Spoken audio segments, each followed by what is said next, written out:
Hello friends, welcome on Success Keys. Myself Ravina Bishnoi. Today we are discussing part 3 of the constitution, that is central government.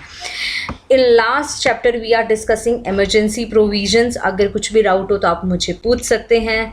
And today we are starting part 3, that is central government, और उसका first topic है that is president. President की powers को हमने emergency provision में काफ़ी अच्छे से स्टडी कर दिया था कि कौन प्रोक्लेम करता है emergency, फिर president रूल, फिर emergency provision, जिसमें प्रेसिडेंट के पास में काफ़ी ज़्यादा पावर होती है. आज उन सभी को हम डिटेल के अंदर स्टडी करने वाले हैं कि प्रेसिडेंट कैसे इलेक्ट होता है, ठीक है, कौन कौन सी पावर्स उनके पास होती हैं, डिफरेंट उनकी एग्जीक्यूटिव लेजिस्लेटिव पावर्स के बारे में स्टडी करेंगे. और इसी सेंट्रल गवर्नमेंट के अंदर ही हम स्टडी करेंगे प्रेसिडेंट को, vice president, prime minister, council of minister and cabinet committees, parliament, parliamentary committees, parliamentary forums, parliamentary group, supreme court, judicial review, judicial activism and public interest litigations. ये हम सभी इसी topic के अंडर कवर करेंगे central government में. तो start करते हैं हमारा first topic, that is the president, chapter 17. अब प्रेजिडेंट से रिलेटेड जो भी आर्टिकल हैं वो आते हैं article 52 to article 78. In part 5 of the constitution deal with the union executive. Union executive का जो पार्ट है पार्ट 5, उसी के आर्टिकल 52 टू 78 के अंदर आता है प्रेजिडेंट. यूनियन जो एग्जीक्यूटिव होते हैं, जो लॉज बनाए जाते हैं, उनको एग्जीक्यूट करने के लिए जो एग्जीक्यूटिव मशीनरी होती है, उनके अंदर कौन कौन आते हैं? तो उनके अंदर आते हैं president, vice president, prime minister, council of minister and attorney general of India. Okay, president is a head of Indian state. President पूरे देश का हेड होता है और ये फर्स्ट सिटीजन ऑफ इंडिया, इसे फर्स्ट सिटीजन ऑफ इंडिया भी बोला जाता है. ये सिंबल होता है unity, integrity and solidarity of nation. इसे सिंबल माना जाता है कि देश की एकता अखंडता के लिए ये एक सिंबल है. Election of a president, president का इलेक्शन कैसे होता है? President is elected not directly by the people. Directly elect नहीं किया जाता है प्रेसिडेंट को, बट इसको इलेक्ट किया जाता है इलेक्टोरल कॉलेज से. ठीक है, इलेक्टोरल कॉलेज के अंदर आते कौन कौन से हैं? जो मेंबर्स प्रेसिडेंट को इलेक्ट करते हैं उन्हें इलेक्टोरल कॉलेज उनको मिला के बनता है. इनको डायरेक्ट मतलब पीपल वोट करके इनको नहीं चुनते, आम जनता द्वारा नहीं चुना जाता, बल्कि इलेक्टोरल कॉलेज द्वारा चुना जाता. अब इस इलेक्टोरल कॉलेज में होते कौन कौन है? सबसे पहले आते हैं elected members of both the houses of parliament. दोनों हाउसेज ऑफ पार्लियामेंट के इलेक्टेड मेंबर्स. अब यहाँ पे इलेक्ट मतलब जो जनता द्वारा चुना जाता है जिन्हें, वो हाउस ऑफ पार्लियामेंट के मेंबर्स. नॉमिनेट नहीं, क्योंकि नॉमिनेट तो खुद प्रेसिडेंट ही करता है, नॉमिनेटेड मेंबर्स नहीं होते हैं यहाँ पे, elected members. Elected members he legislative assembly of states के. इलेक्टेड मेंबर लेजिस्लेटिव असेंबली, जहाँ पे यूनियन टेरिटरीज जो दिल्ली और पौंडीचेरी के अंदर इलेक्टेड जो लेजिस्लेटिव असेंबली के इलेक्टेड मेंबर्स हैं उनको चुना जाता है. ये ऐड किया गया था 1995 के अंदर. ये पहले जो दिल्ली और पौंडीचेरी की लेजिस्लेटिव असेंबली से उठ के मेंबर्स नहीं प्रेसिडेंट के इलेक्टोरल कॉलेज में थे, ये 1995 के अंदर via changes in the amendment के बाद में ऐड किया गया था. इन 70th कॉन्स्टिट्यूशन अमेंडमेंट 1992 जो इफेक्ट हुआ था 1995 से, तो ये तब से इनके मेंबर्स भी इलेक्टोरल कॉलेज के अंदर आ गए. तो नॉमिनेटेड मेंबर्स यहाँ पे हो गए both the houses of parliament. Nominated members आ गए स्टेट लेजिस्लेटिव असेंबलीज की, और मेंबर्स बोथ इलेक्टेड और नॉमिनेटेड जो होते हैं यहाँ पे स्टेट लेजिस्लेटिव काउंसिल्स के लिए, और नॉमिनेटेड मेंबर्स जो लेजिस्लेटिव असेंबली ऑफ दिल्ली और पौंडीचेरी के, ये पार्टिसिपेट नहीं करते. तो मीन्स हम देख लें कि नॉमिनेटेड मेंबर्स दोनों पार्लियामेंट के भी दोनों हाउसेस से और लेजिस्लेटिव असेंबलीज के मेंबर नहीं इसमें पार्ट करते, ना ही स्टेट लेजिस्लेटिव काउंसिल्स के मेंबर्स इसमें पार्ट करते हैं. ठीक है, वो इलेक्शन ऑफ प्रेसिडेंट में पार्ट नहीं करते. वेयर एंड असेंबली, जहाँ पे कहीं जो असेंबली जो होती है वो डिसॉल्व हो गई होती है. ठीक है, तो मेंबर्स जो होते हैं वहाँ पे क्वालिफाइड नहीं करते प्रेसिडेंट इलेक्शन में पार्ट करना. चाहे नया इलेक्शन अभी तक ना हुआ हो तो भी अगर डिसॉल्व्ड असेंबली हैं उनके जो मेंबर्स हैं वो पार्ट नहीं करेंगे प्रेसिडेंट के इलेक्शन में. कॉन्स्टिट्यूशन प्रोवाइड करता है uniformity of scale of representation of different state. यहाँ पे कॉन्स्टिट्यूशन ने प्रोवाइड किया है कि यूनिफॉर्म हो जो रिप्रेजेंटेशन हो डिफरेंट स्टेट्स की इलेक्टोरल कॉलेज के अंदर, वो यूनिफॉर्म हो, साथ ही साथ स्टेट और यूनियन की भी पैरिटी बनी रही। इसके लिए यहाँ पे जो नंबर ऑफ वोट्स जो हर एक इलेक्टेड मेंबर्स को लेजिस्लेटिव असेंबली को हर एक स्टेट को दिए जाते हैं, उसको हम इस मैनर में यहाँ पे काउंट करते हैं कि कितने मतलब उनके वोट का परसेंटेज कितना होगा। तो हर एक जो इलेक्टेड मेंबर्स होता है लेजिस्लेटिव असेंबली का स्टेट को, shall have as many vote as they are multiple of one. अब उसके पास कितने यहाँ पे जो लेजिस्लेटिव असेंबली के जो मेंबर हैं स्टेट के, अब उसकी वोटिंग पावर या वोटिंग जो है पैरिटी कितनी होती है, ये वैल्यू होती है। मतलब उसकी वैल्यू कितनी होती है, value of vote of N MLA के वोट की वैल्यू क्या होती है। तो यहाँ पे उस वोट की वैल्यू होती है टोटल पॉपुलेशन उस स्टेट की divided by total number of elected members of a state legislative assembly into 1/1000। तो ये वैल्यू होती है उस एमएलए के। अगर हम केस देखें मध्य प्रदेश के अंदर, तो हम अगर इसको काउंट करें तो ये नियर अबाउट 131 के अराउंड आते हैं, ठीक है, value vote of N MLA. तो उसके बाद में वैल्यू वोट निकाली जाती है एमपीज की, मेंबर ऑफ पार्लियामेंट की वैल्यू वोट कितनी होगी। तो total votes of all MLAs of all the state, जितनी भी वैल्यू सारे एमएलएज की वैल्यू वोट निकाली हैं सभी स्टेट्स के अंदर, डिवाइड कर देते हैं उसे total number of elected members of parliament. तो यहाँ से value of the votes of MP निकल जाती है, यहाँ से value of vote of MLA निकल जाती है। ये ज़रूरी नहीं कि सेम ही होते हैं, ये डिफरेंट भी होती हैं, ठीक है। President election is held in accordance with the system of president का इलेक्शन किसके अकॉर्डिंग होती है, according to the proportional representation by means of single transferable vote and voting is by secret ballot के अंदर, एक सीक्रेट बॉक्स के अंदर डाल के ये हमें अपना वोटिंग पेपर जो होता है यहाँ पे डालना होता है, ठीक है। तो यहाँ पे हम देख सकते हैं कि अगर पूछा जाए कि प्रेसिडेंट का इलेक्शन किसके अकॉर्डिंग होता है, सिस्टम कौन सा सिस्टम है, system of proportional representation by means of single transferable vote and voting is done by a secret ballot. तो यहाँ पे इस सिस्टम से इंश्योर किया जाता है कि एक सक्सेसफुल कैंडिडेट होता है is returned by an absolute majority of vote. यहाँ पे सिस्टम ये होता है कि जो भी चुन के यहाँ पे नागरिक आता है प्रेसिडेंट की इलेक्शन में, उसके पास एब्सोल्यूट मेजॉरिटी ऑफ वोट्स होने चाहिए।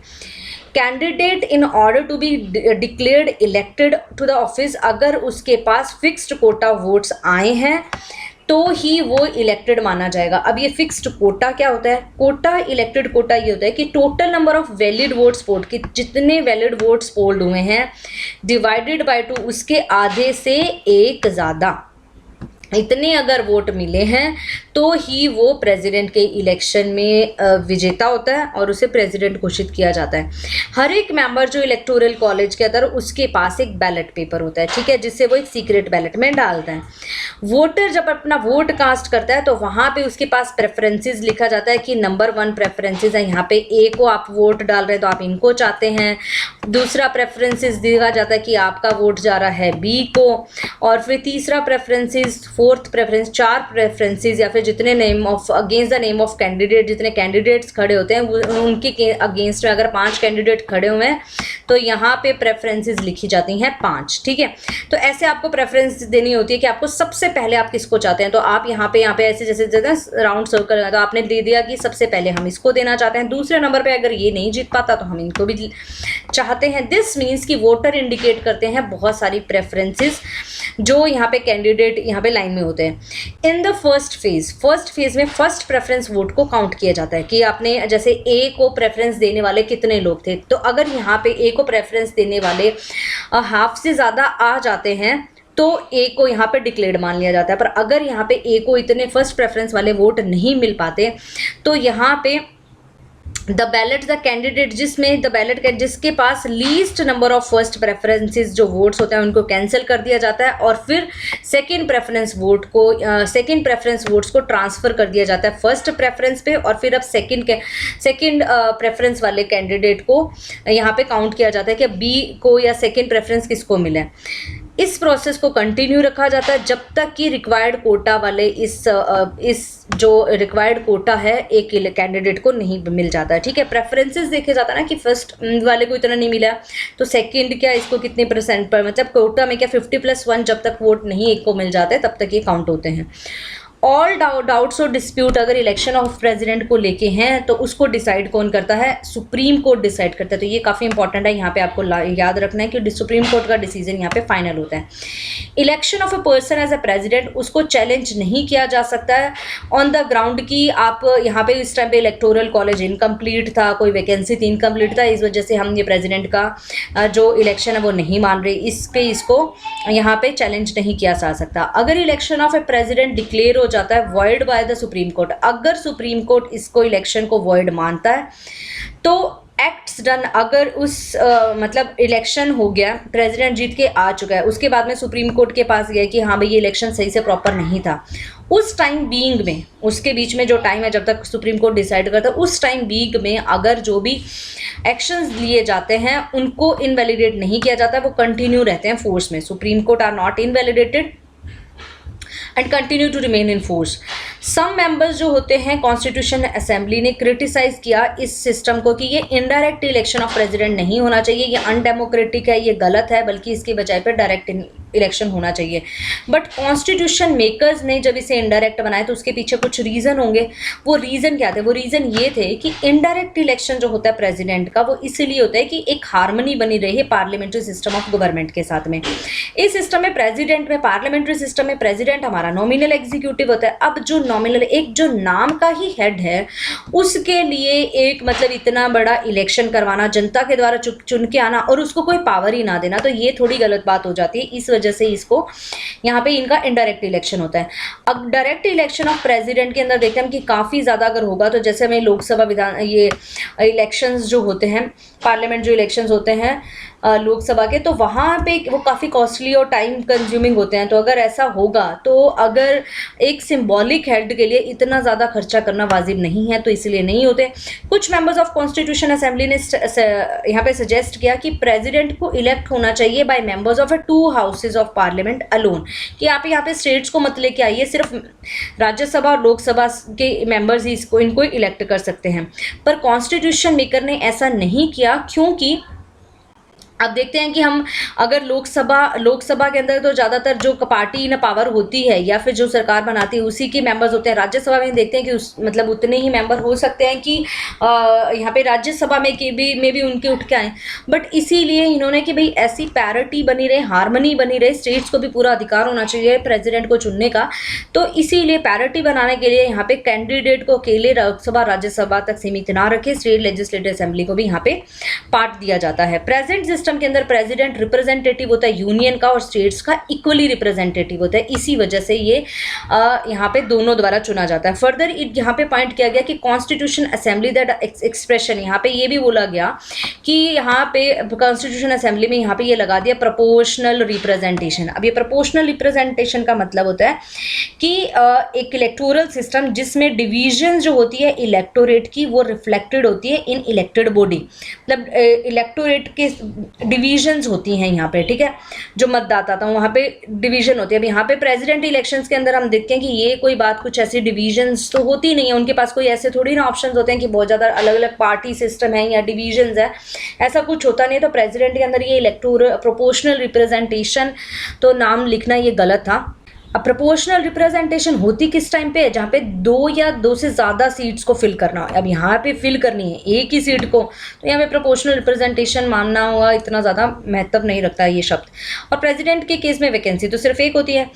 यहाँ पे लिखा, यहाँ पे होना तो चाहिए था प्रेफरेंशियल या अल्टरनेटिव वोट सिस्टम नाम होना चाहिए, पर जहाँ पे इसको लिख दिया प्रोपोर्शनल रिप्रेजेंटेशन। सिमिलरली यहाँ पे जो लिखा गया है सिंगल ट्रांसफरेबल वोट, उसको भी ऑब्जेक्ट किया गया कि ये यहाँ पे लिखा क्यों गया, क्योंकि on the ground that no voter has a single vote, यहाँ पे सिंगल ट्रांसफरेबल वोट नहीं है। अब यहाँ पे every voter has a plural vote, जो भी यहाँ पे वोट करता है प्रेसिडेंट उसके पास अलग अलग वोट हो गया ना, अलग अलग प्रेफरेंसेस जो दिए जाते हैं तो उनको अलग अलग वोट हो गया कि वो प्लूरल वोट होते थे। सिंगल ट्रांसफरेबल वोट यहाँ पे क्यों लिखा गया, बट यहाँ पे कॉन्स्टिट्यूशन ने लिख दिया, तो we have to write that president is elected by the method of proportional representation by single transferable vote. Okay, qualification oath and conditions कौन कैसे ली जाती है? प्रेसिडेंट को चुनने के लिए, या एक प्रेसिडेंट जो होता है उसके अंदर कौन कौन सी क्वालिफिकेशंस होती हैं? तो वो सबसे पहले भारत का नागरिक होना चाहिए, 35 ईयर्स ऑफ एज उसकी होनी चाहिए, इससे बड़ा हो सकता है पर 35 ईयर्स का होना चाहिए, उससे above. He should be qualified in election, वो क्वालिफाई करना चाहिए कि वो election of a member as a member of Lok Sabha यहाँ पे इलेक्ट हो सके, ठीक है, qualified as elected as a member of a Lok Sabha. He should not hold in कोई ऑफिस ऑफ प्रॉफिट, मतलब कोई भी ऐसा यहाँ पे फायदे की किसी पोस्ट पे वो नहीं होना चाहिए under the union government, state government या लोकल अथॉरिटी या पब्लिक अथॉरिटी के अंदर। ए सिटिंग प्रेसिडेंट या vice president of union, governor of any state या minister of union is not deemed to hold any office of profit and hence qualified as presidential candidate. इसीलिए अगर हम बात करें कि एक जो पहले प्रेसिडेंट चुन के आए हुए हैं, या कोई भी वाइस प्रेसिडेंट यूनियन के अंदर, गवर्नर किसी भी स्टेट का, मिनिस्टर किसी भी यूनियन का, एनी स्टेट के अंदर और एनी यूनियन और एनी स्टेट का कोई भी मिनिस्टर, तो वो यहाँ पे क्वालिफाई करते हैं प्रेसिडेंशियल कैंडिडेट होने के, प्रेसिडेंट के इलेक्शन को लड़ने के लिए वो यहाँ पे क्वालिफाई करते हैं, ठीक है। अब यहाँ पे आता है इलेक्शन ऑफ प्रेसिडेंट्स, तो यहाँ पे कौन कौन से प्रेसिडेंट चुन के आए, कितने उनको वोट्स मिले और कौन से साल में चुन के आए, तो वो है 1952 में सबसे पहले बने थे डॉक्टर राजेंद्र प्रसाद, ठीक है। और इनको वोट्स कितने मिले थे? इनको वोट्स मिले थे 83% ऑफ अ वोट। 1957 में दोबारा फिर बनाए गए डॉक्टर राजेंद्र प्रसाद 99% वोट्स के साथ। फिर आए थे एस राधा कृष्णन 1962 के अंदर, ये भी काफ़ी अच्छे वोट से 98% वोट से जीत गए थे। फिर आए थे जाकिर हुसैन 67 में, वीवी गिरी इन 1969 और 1974 में आए थे फखरुद्दीन अहमद। तो ये मेरे कल के क्वेश्चन का आंसर है, फखरुद्दीन अली अहमद, जो मैंने आपसे पूछा था इंदिरा गांधी जी के टाइम में जो इमरजेंसी लगाई गई थी, उन्होंने प्राइम मिनिस्टर के कहने पर प्रेसिडेंट ने इमरजेंसी की घोषणा कर दी थी, तो वो कौन से उस टाइम पे प्रेसिडेंट थे? तो वो थे फखरुद्दीन अली अहमद जी। तो ये 1974 से लेकर 1977 तक एन संजीवा रेड्डी आए थे उसके बाद में।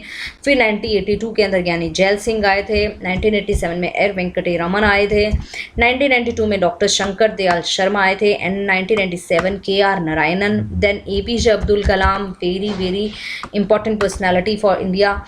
नेक्स्ट 2007 में प्रतिभा पाटिल, 2012 इज प्रणब मुखर्जी, और उसके बाद में आता है रामनाथ कोविंद जी 2017 से, ठीक है, जो अभी भी हैं। ओके,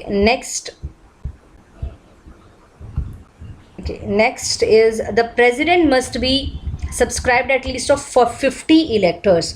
तो यहाँ पे जो प्रेसिडेंट एज ए कैंडिडेट उनको चुनने के लिए उनको 50 जो इलेक्टर्स होने चाहिए वो एज अ प्रपोजर होने चाहिए, और 50 इलेक्टर्स एज अ सेकेंडर्स होने चाहिए। मतलब कि कोई ऐसा नहीं कि कोई भी किसी को भी उठ के यहाँ पे कोई भी आ जाए और प्रेसिडेंट के कैंडिडेट नहीं बन सकता, उसके लिए उससे प्रपोज किया जाना चाहिए 50 इलेक्टर्स के द्वारा, और 50 इलेक्टर्स एज सेकेंडर्स उसको प्रपोज होना चाहिए। और उसके बाद में उन्हें एक सिक्योरिटी डिपॉजिट करना पड़ता है 15,000 रुपये। ये 5 आ रहा फ्रेंड यहाँ पे, दिस इज द 15,000, ठीक है, 15,000 उसे यहाँ पे डिपॉजिट करवाना पड़ता है, security deposit reserve bank of India में, RBI में डिपॉजिट करवाना पड़ता है। ये डिपॉजिट वापस जब्त भी हो सकता है अगर वो फेल हो जाए कैंडिडेट सिक्योर करने में 1/6 ऑफ द वोट्स पोल्ड भी। बिफोर 1997 नंबर ऑफ प्रपोजर और सेकेंडर्स जो थे उनको सिक्योरिटी डिपॉजिट 2500 करना पड़ता था, बट अब हो गया 15,000 रुपये। और 1997 में देवर इंक्रीज टू डिस्करेज द, ताकि इनके बाद में 1997 के बाद में ये इंक्रीज किया गया था ताकि जो नॉन सीरियस कैंडिडेट्स हैं वो यहाँ पे एज अ कैंडिडेट मत खड़े हों, ठीक है। Okay, the next is a oath and affirmation bye the president. Oath and affirmation कौन सी ली जाती हैं प्रेसिडेंट के द्वारा? ऑफिस को एंटर करने से पहले प्रेसिडेंट को यहाँ पे कुछ ओथ, यहाँ पे कुछ शब्द लेनी पड़ती है। वो शब्द में क्या लिखा होता है कि वो हमेशा फेथफुल रहेंगे अपने ऑफिस को एग्जीक्यूट करने के लिए, प्रोटेक्ट करेंगे कॉन्स्टिट्यूशंस को, अपने खुद को डिवोट करेंगे अपनी सर्विस को, सारा ध्यान काम पे लगाएंगे, and wellbeing of a people of India. ये जो ओथ उन्हें कौन दिलवाता है, उन्हें ओथ दिलवाता है चीफ जस्टिस ऑफ इंडिया और उनकी एब्सेंस के अंदर सीनियर मोस्ट जज ऑफ सुप्रीम कोर्ट। अगर किसी और पर्सन को एक्टिंग एज ए प्रेसिडेंट, मतलब वाइस प्रेसिडेंट कई बार एक्ट करते हैं प्रेसिडेंट के, तो उनको भी यही सेम ओथ लेनी पड़ती है ऑफिस ग्रहण करने के बाद पहले। Conditions of a president's office, president office के लिए क्या क्या कंडीशंस होती हैं। कॉन्स्टिट्यूशन में कुछ कंडीशंस रखी हैं प्रेसिडेंट ऑफिस की, that he should not be member of a, president का ऑफिस लेने के बाद में, प्रेसिडेंट की कुर्सी पे बैठने के बाद में कोई भी पर्सन है वो कोई भी हाउस ऑफ पार्लियामेंट या अदर स्टेट लेजिस्लेचर का मेंबर नहीं रहेगा, उनकी सीट वेकेंट हो जाएगी। ठीक है, ही शुड नॉट एनी ऑफिस, कोई भी ऑफिस ऑफ प्रॉफिट वो ग्रहण नहीं कर सकते। वो बिना रेंट भरे अपना ऑफिशियल रेजिडेंस राष्ट्रपति भवन में रह सकते हैं। उनकी इमॉलमेंट्स, अलॉयंस, प्रिविलेजेस वो पार्लियामेंट के द्वारा डिक्लेयर की जाती हैं और उनको जो अलॉयंसेस वगैरह दिए जाते हैं उनको कभी भी उनमें कोई कमी नहीं की जाती जब तक वो अपने ऑफिस अपने टर्म में रहते हैं। 2008 में पार्लियामेंट ने प्रेसिडेंट की सैलरी थी 50,000 से बढ़ा के 1.5 लाख कर दी गई और उनको पेंशन दी गई 50% of his salary. In addition former जो प्रेसिडेंट है, जो पहले प्रेसिडेंट रह चुके हैं, उनको भी एक अच्छा furnished resident, phone facility, medical treatment, travel facility, secretariat staff उनके पास होगा और ऑफिस एक्सटेंट वो 60,000 पर एनम तक ले सकते हैं। उनकी जो स्पाउसेज हैं या डिसीज्ड प्रेसिडेंट की, उनको फैमिली पेंशन रेंट दी जाती है 50% of a pension of retired president. Furnished residence दिया जाता है, उनको भी फोन फैसिलिटी, बट एक्सपेंसेस उनको 12,000 पर एनम दिया जाता है। नेक्स्ट आता है president entitle to number of privileges and immunities. इसके साथ साथ ही मतलब इतना अलॉयंसेज, इन सभी के साथ साथ प्रिविलेजेस होने के साथ साथ कुछ उनको इम्यूनिटीज़ भी दी जाती हैं। उनको पर्सनल इम्यूनिटी लगती है कि वो उनके ऊपर कोई भी लीगल लायबिलिटी उनके ऑफिशियल एक्ट के लिए कभी भी नहीं होगी, उनका कोई कोर्ट प्रोसीजर ऐसा नहीं चल सकता। उनके टर्म्स ऑफ ऑफिस में उनके ऊपर कोई भी क्रिमिनल प्रोसीडिंग्स नहीं चल सकती। चाहे उन्होंने कोई पर्सनल एक्ट ऐसा किया भी हो तो उनके टर्म ऑफ ऑफिस में उनके ऊपर कोई क्रिमिनल प्रोसीडिंग्स नहीं चल सकती। उनको कभी भी अरेस्ट या इम्प्रिजन नहीं किया जा सकता। आफ्टर गिविंग 2 मंथ्स का नोटिस देने के बाद में जो सिविल प्रोसीडिंग्स होती हैं, सिविल प्रोसीडिंग्स जो होती हैं वो यहाँ पे हो सकती हैं अगेंस्ट अ प्रेसिडेंट उनकी टर्म्स ऑफ ऑफिस के अंदर। अगर उन्होंने कोई पर्सनल एक्ट ऐसा किया है तो सिविल प्रोसीडिंग्स उनके खिलाफ चल सकते हैं, बट कोई क्रिमिनल प्रोसीडिंग्स या लीगल लायबिलिटीज़ जो हैं वो नहीं होती हैं प्रेसिडेंट की। ठीक है, नेक्स्ट आता है terms, impeachment and vacancy. Terms of office of president, term क्या होती हैं, कितने साल तक रहता है, 5 ईयर्स तक रहता है। ठीक है, उसके बाद में वो उनको पास एक ऑप्शन होता है कि वो खुद रिज़ाइन भी कर सकते हैं अपने ऑफिस के अंदर, अपने टाइम पीरियड के अंदर रिजिग्नेशन लेटर देते हैं वो वाइस प्रेसिडेंट को। वो अपने ऑफिस से रिमूव भी करवाए जा सकते हैं। अब 5 साल का टर्म कंप्लीट करने से पहले भी। वो उनके लिए मेथड क्या होता है, method of impeachment, process of impeachment के बाद में प्रेसिडेंट को हटाया भी जा सकता है। प्रेसिडेंट अपना जो ऑफिस होता है अपने टर्म 5 साल से ज़्यादा भी उस पर रह सकते हैं। जब यहाँ पे क्या होता है कि जो री इलेक्शन होता है प्रेसिडेंट का वो ना हुआ हो, उसको कुछ टाइम लग रहा हो, तो उस टाइम के बाद में री इलेक्ट भी होके आ सकते हैं। मतलब एक बार प्रेसिडेंट, एक ऐसा नहीं है कि एक बार प्रेसिडेंट बन जाते हो तो दोबारा कभी प्रेसिडेंट नहीं, वो दोबारा से री इलेक्ट भी हो सकते हैं। जैसे कि अमेरिका में सिर्फ 2 बार हो सकते हैं, हमारे इंडिया के अंदर एनी नंबर ऑफ टाइम्स जो है प्रेसिडेंट इलेक्ट होके आ सकते हैं। ठीक है, और जैसे हम देखना था कि फर्स्ट राजेंद्र प्रसाद जिनको 2 बार अभी तक चुना गया था, अभी तक और कोई दोबारा भी री इलेक्ट होके नहीं आया वो और इसके साथ साथ ही अगर और ये अज्यूम करते हैं जब तक कि कोई नेक्स्ट प्रेसिडेंट चुन के ना आए तो वो थोड़ा टर्म्स उसके अंदर कई बार डिले भी हो जाता है। मोस्टली इलेक्शन तो पहले ही हो जाता है एक प्रेसिडेंट की टर्म खत्म होने से, पर बस कुछ सर्कमस्टांसेस कंडीशन अगर हम अभी देख लें कि अगर किसी प्रेसिडेंट का भी टर्म अगर खत्म होने वाला था तो अभी कोई री इलेक्शन वगैरह नहीं हो सकते, तो हो सकता है कि इस टाइम पीरियड के अंदर प्रेसिडेंट का टर्म थोड़ा बढ़ जाता है in the case of this corona virus situations. Next आता है इम्पीचमेंट ऑफ प्रेसिडेंट। अब प्रेसिडेंट को हटाया कैसे जाता है अपने ऑफिस से, तो उस केस में सिर्फ हटाया जा सकता है अगर उन्होंने कॉन्स्टिट्यूशन को वायलेट किया हो, कॉन्स्टिट्यूशन के प्रावधानों के मुताबिक कार्य ना किया हो, तो उस केस में प्रेसिडेंट को हटाया जा सकता है। अब कॉन्स्टिट्यूशन ने अभी तक ये नहीं बताया कि वायलेशन ऑफ कॉन्स्टिट्यूशन का मतलब क्या है, बट हम समझ सकते हैं कि कॉन्स्टिट्यूशन में जो प्रावधान दिए गए उनके अगेंस्ट कुछ कार्य किया हो। इम्पीचमेंट के चार्जेस होते हैं वो किसी हाउस ऑफ पार्लियामेंट से यहाँ पे इनिशिएट किए जा सकते हैं। उसके बाद में ये जो चार्जेस होते हैं ये साइंड होने चाहिए। जो यहाँ पे इनिशिएशन के लिए जो चार्जेस लगाए जाते हैं इन चार्जेस को साइंड होना चाहिए 1/4 of A member of a house, और फिर 14 डेज का नोटिस दिया जाता है प्रेसिडेंट को। आफ्टर द इम्पीचमेंट रेजोल्यूशन, जब एक बार इम्पीचमेंट रेजोल्यूशन पास हो जाता है majority of 2/3 of total membership of a house से, तो उसके बाद में उसे एक हाउस से दूसरे हाउस में भेजा जाता है। जो दूसरा हाउस होता है अब यहाँ पे काम करता है इन्वेस्टिगेशन हाउस की तरह, जो चार्जेस को इन्वेस्टिगेट करता है। अब यहाँ पे प्रेसिडेंट के पास यहाँ पे पावर होती है, राइट होता है कि वो अपीयर हो सकते हैं, वहाँ पे आ सकते हैं, हाँ उस या लोकसभा या राज्यसभा की वहाँ पे प्रोसीडिंग्स के अंदर, और रिप्रेजेंट करते हैं खुद को एट सच इन्वेस्टिगेशन के अंदर। इफ़ अगर अदर हाउस भी यहाँ पे ये मानता है कि जो चार्जेस हुए हैं वो सही हैं और वो मेजॉरिटी के साथ में पास हो जाता है टोटल मेंबरशिप में, तो प्रेसिडेंट को यहाँ पे रिमूव कर दिया जाता है अपने ऑफिस से, जिस डेट से वो रेजोल्यूशन जो है सेकेंड हाउस से पास हो गया हो। ठीक है, इसीलिए इस इम्पीचमेंट प्रोसेस को एक क्वासी जुडिशियल प्रोसीजर भी माना जाता है, जो यहाँ पे जुडिशरी का भी कार्य करता है कि यहाँ पे इन्वेस्टिगेशन की जाती है उनके ऊपर लगाए गए चार्जेस की। यहाँ पे इन कंटेस्ट दो थिंग्स को यहाँ पे नोट किया जाना चाहिए कि जो नॉमिनेटेड मेंबर्स होते हैं either house of parliament can participate in the impeachment. जो नॉमिनेटेड मेंबर्स होते हैं can participate in the impeachment of president, they do not participate in the election. यहाँ पे नॉमिनेटेड मेंबर्स भी पार्ट करते हैं इम्पीचमेंट में, इलेक्शन ऑफ प्रेसिडेंट में ये पार्ट नहीं करते पर इम्पीचमेंट में ज़रूर पार्ट करते हैं। इलेक्टेड मेंबर्स जो लेजिस्लेटिव असेंबली और स्टेट्स और यूनियन टेरिटरी के जो थे इलेक्टेड मेंबर्स थे लेजिस्लेटिव असेंबली के, वो यहाँ पे इलेक्शन में तो पार्ट करते हैं पर इम्पीचमेंट में पार्ट नहीं करते, क्योंकि यहाँ पे सिर्फ लोकसभा और राज्यसभा के मेंबर्स ही होते हैं।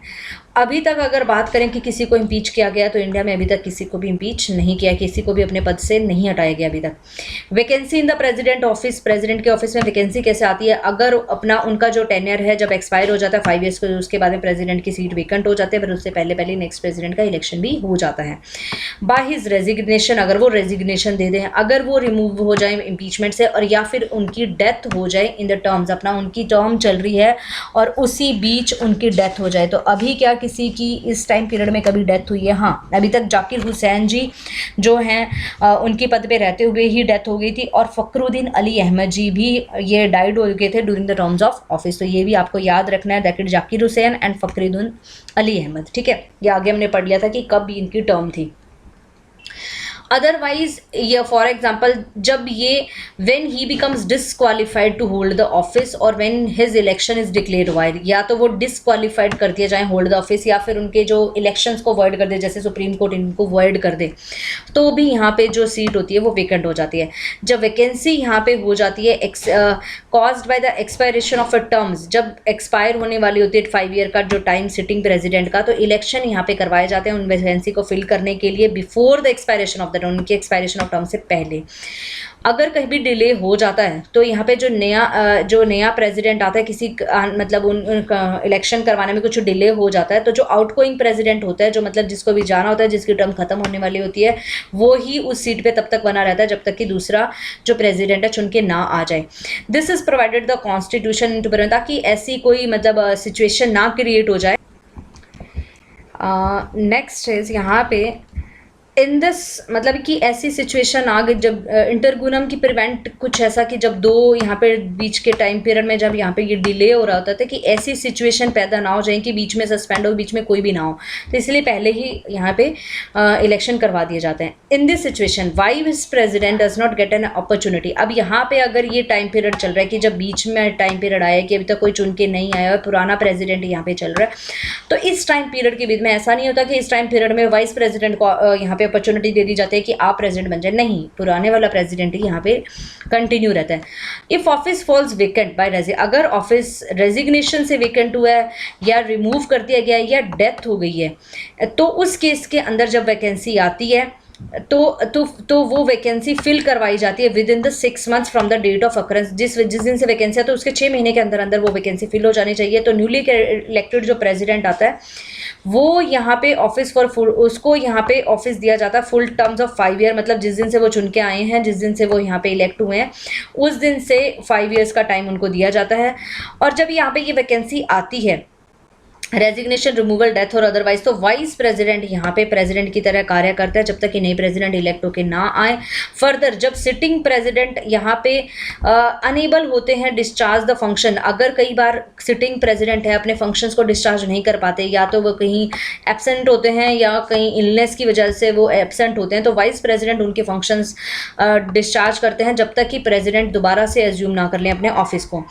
In case of office of vice president is vacant, अगर कई बार वाइस प्रेसिडेंट के ऑफिस में भी कोई ना हो, उनकी पोजीशन भी वेकेंट हो, तो उस टाइम पे चीफ जस्टिस जो इंडिया के होते हैं वो यहाँ पे उस सीट को प्रेसिडेंट की सीट पे आ सकते हैं। अगर सीएम भी ना हो, चीफ जस्टिस ऑफ इंडिया भी ना हो, तो सीनियर मोस्ट जज ऑफ ए सुप्रीम कोर्ट होते हैं, वो अवेलेबल होते हैं एज प्रेसिडेंट और उनकी ड्यूटीज़ को डिस्चार्ज करने के लिए। ठीक है, तो आप देख सकते हैं फर्स्ट अगर प्रेसिडेंट की कुर्सी यहाँ पे खाली होते हैं तो vice president, then chief justice of India, then senior most जज of a supreme court. When किसी भी पर्सन को, चाहे वाइस प्रेसिडेंट हो, चीफ जस्टिस हो या सीनियर मोस्ट जज ऑफ सुप्रीम कोर्ट हो, जब प्रेसिडेंट की तरह वो कार्य कर रहे होते हैं तो वो उनको फुल पावर्स और इम्यूनिटीज़ दी जाती हैं जो प्रेसिडेंट को मिलती हैं, और उनको सारे वही इमॉल्वमेंट्स अलाउंसेस दिए जाते हैं जो डिटरमाइंड किए जाते हैं पार्लियामेंट के द्वारा। ठीक है, नेक्स्ट आता है powers and functions of president. Functions और पावर्स क्या होती है प्रेसिडेंट की, तो प्रेसिडेंट के पास ये जो यहाँ पे सप्त शस्त्र होते हैं, ये क्या होते हैं 7 शस्त्र। First executive power, legislative power, financial powers, judicial powers, diplomatic powers, military powers and emergency powers. अब इससे क्या करते हैं executive powers. Executive powers and functions of president क्या होते हैं कि सभी जो एग्जीक्यूटिव, कोई भी एग्जीक्यूटिव का जो निर्णय या जो कार्य किया जाता है, उनको किनके जो एक्शन लिए जाते हैं वो किसके नाम पे लिए जाते हैं एग्जीक्यूटिव एक्शन, जैसे ना under the name of president, president ने ये घोषित किया, प्रेसिडेंट के द्वारा ये जो है लॉज को यहाँ पे पास किया गया। तो ये सारे जो भी कार्य जो किए जाते हैं एग्जीक्यूशन के, जो भी एग्जीक्यूटिव एक्शंस हैं, जो भी डिसीजंस लिए जाते हैं सरकार के द्वारा, तो वो किसके नाम पे लिए जाते हैं under the name of president. President के पास पावर होती है, वो रूल्स भी बना सकते हैं स्पेसिफाइड इन अ मैनर्स की कैसे manners in which the orders, जो प्रेसिडेंट के द्वारा ऑर्डर्स दिए जाते हैं वो कैसे दिए जाएंगे, कौन से इंस्ट्रूमेंट्स जो हैं वो दिए जाएंगे, तो वो रूल्स बना सकते हैं, और कैसे वो एग्जीक्यूट होंगे उनके नेम पे। तो ये सब कुछ प्रेसिडेंट यहाँ पे डिसाइड करते हैं। प्रेसिडेंट यहाँ पे रूल्स भी बना सकते हैं यूनियन गवर्नमेंट को चलाने के लिए, कैसे कैसे कैसे चलाया जा सकता है, तो उनके लिए रूल्स बनाते हैं। वो अपॉइंट करते हैं प्राइम मिनिस्टर्स को और अदर मिनिस्टर्स को जो ऑफिस पर रहते हैं जब तक कि प्रेसिडेंट चाहे, under the during the pleasure of president, prime minister और अदर मिनिस्टर। प्राइम मिनिस्टर यहाँ पे प्रेसिडेंट जो होते हैं अपॉइंट करते हैं अटॉर्नी जनरल ऑफ इंडिया का, और अटॉर्नी जनरल भी तब तक अपने पद पर रहते हैं जब तक कि प्रेसिडेंट चाहे। वो अपॉइंट करते हैं controller and auditor general of CAG को, चीफ इलेक्शन कमिश्नर को, अदर इलेक्शन कमिश्नर को, चेयरमैन ऑफ यूपीएससीज को, गवर्नर्स ऑफ द स्टेट्स को, chairman and members of finance commission and so on, इनको ये प्रेसिडेंट जो होते हैं वो अपॉइंट करते हैं।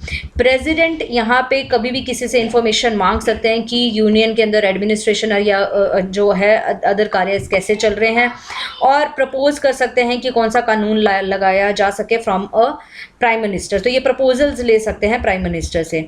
यहाँ पे ये रिक्वायर करते हैं प्राइम मिनिस्टर्स को कि प्राइम मिनिस्टर उनको सबमिट करें council of ministers any other matter. तो ये मतलब कि प्राइम मिनिस्टर ये किसी से भी कोई भी ब्यौरा मांग सकते हैं प्रेसिडेंट से, प्रेसिडेंट से कि लेजिस्लेशन के अकॉर्डिंग, और अपॉइंट करते हैं commission to investigate into the conditions of SC and ST। ये एक कमीशन को भी अपॉइंट, जैसे सुप्रीम कोर्ट ये शेड्यूल कास्ट के जो कमीशन है SC ST कमीशन जो उसके बाद में लाए गए, तो ये अपॉइंट कर सकते हैं कमीशन को जो इन्वेस्टिगेट करेगी इनकी कंडीशन कैसी चल रही है, कैसे इनको हम सुधार सकते हैं। ये अपॉइंट कर सकते हैं इंटर स्टेट काउंसिल, जैसे जो बाद में बनाई गई to promote the centre state relation और इंटर स्टेट कॉपरेशन के लिए।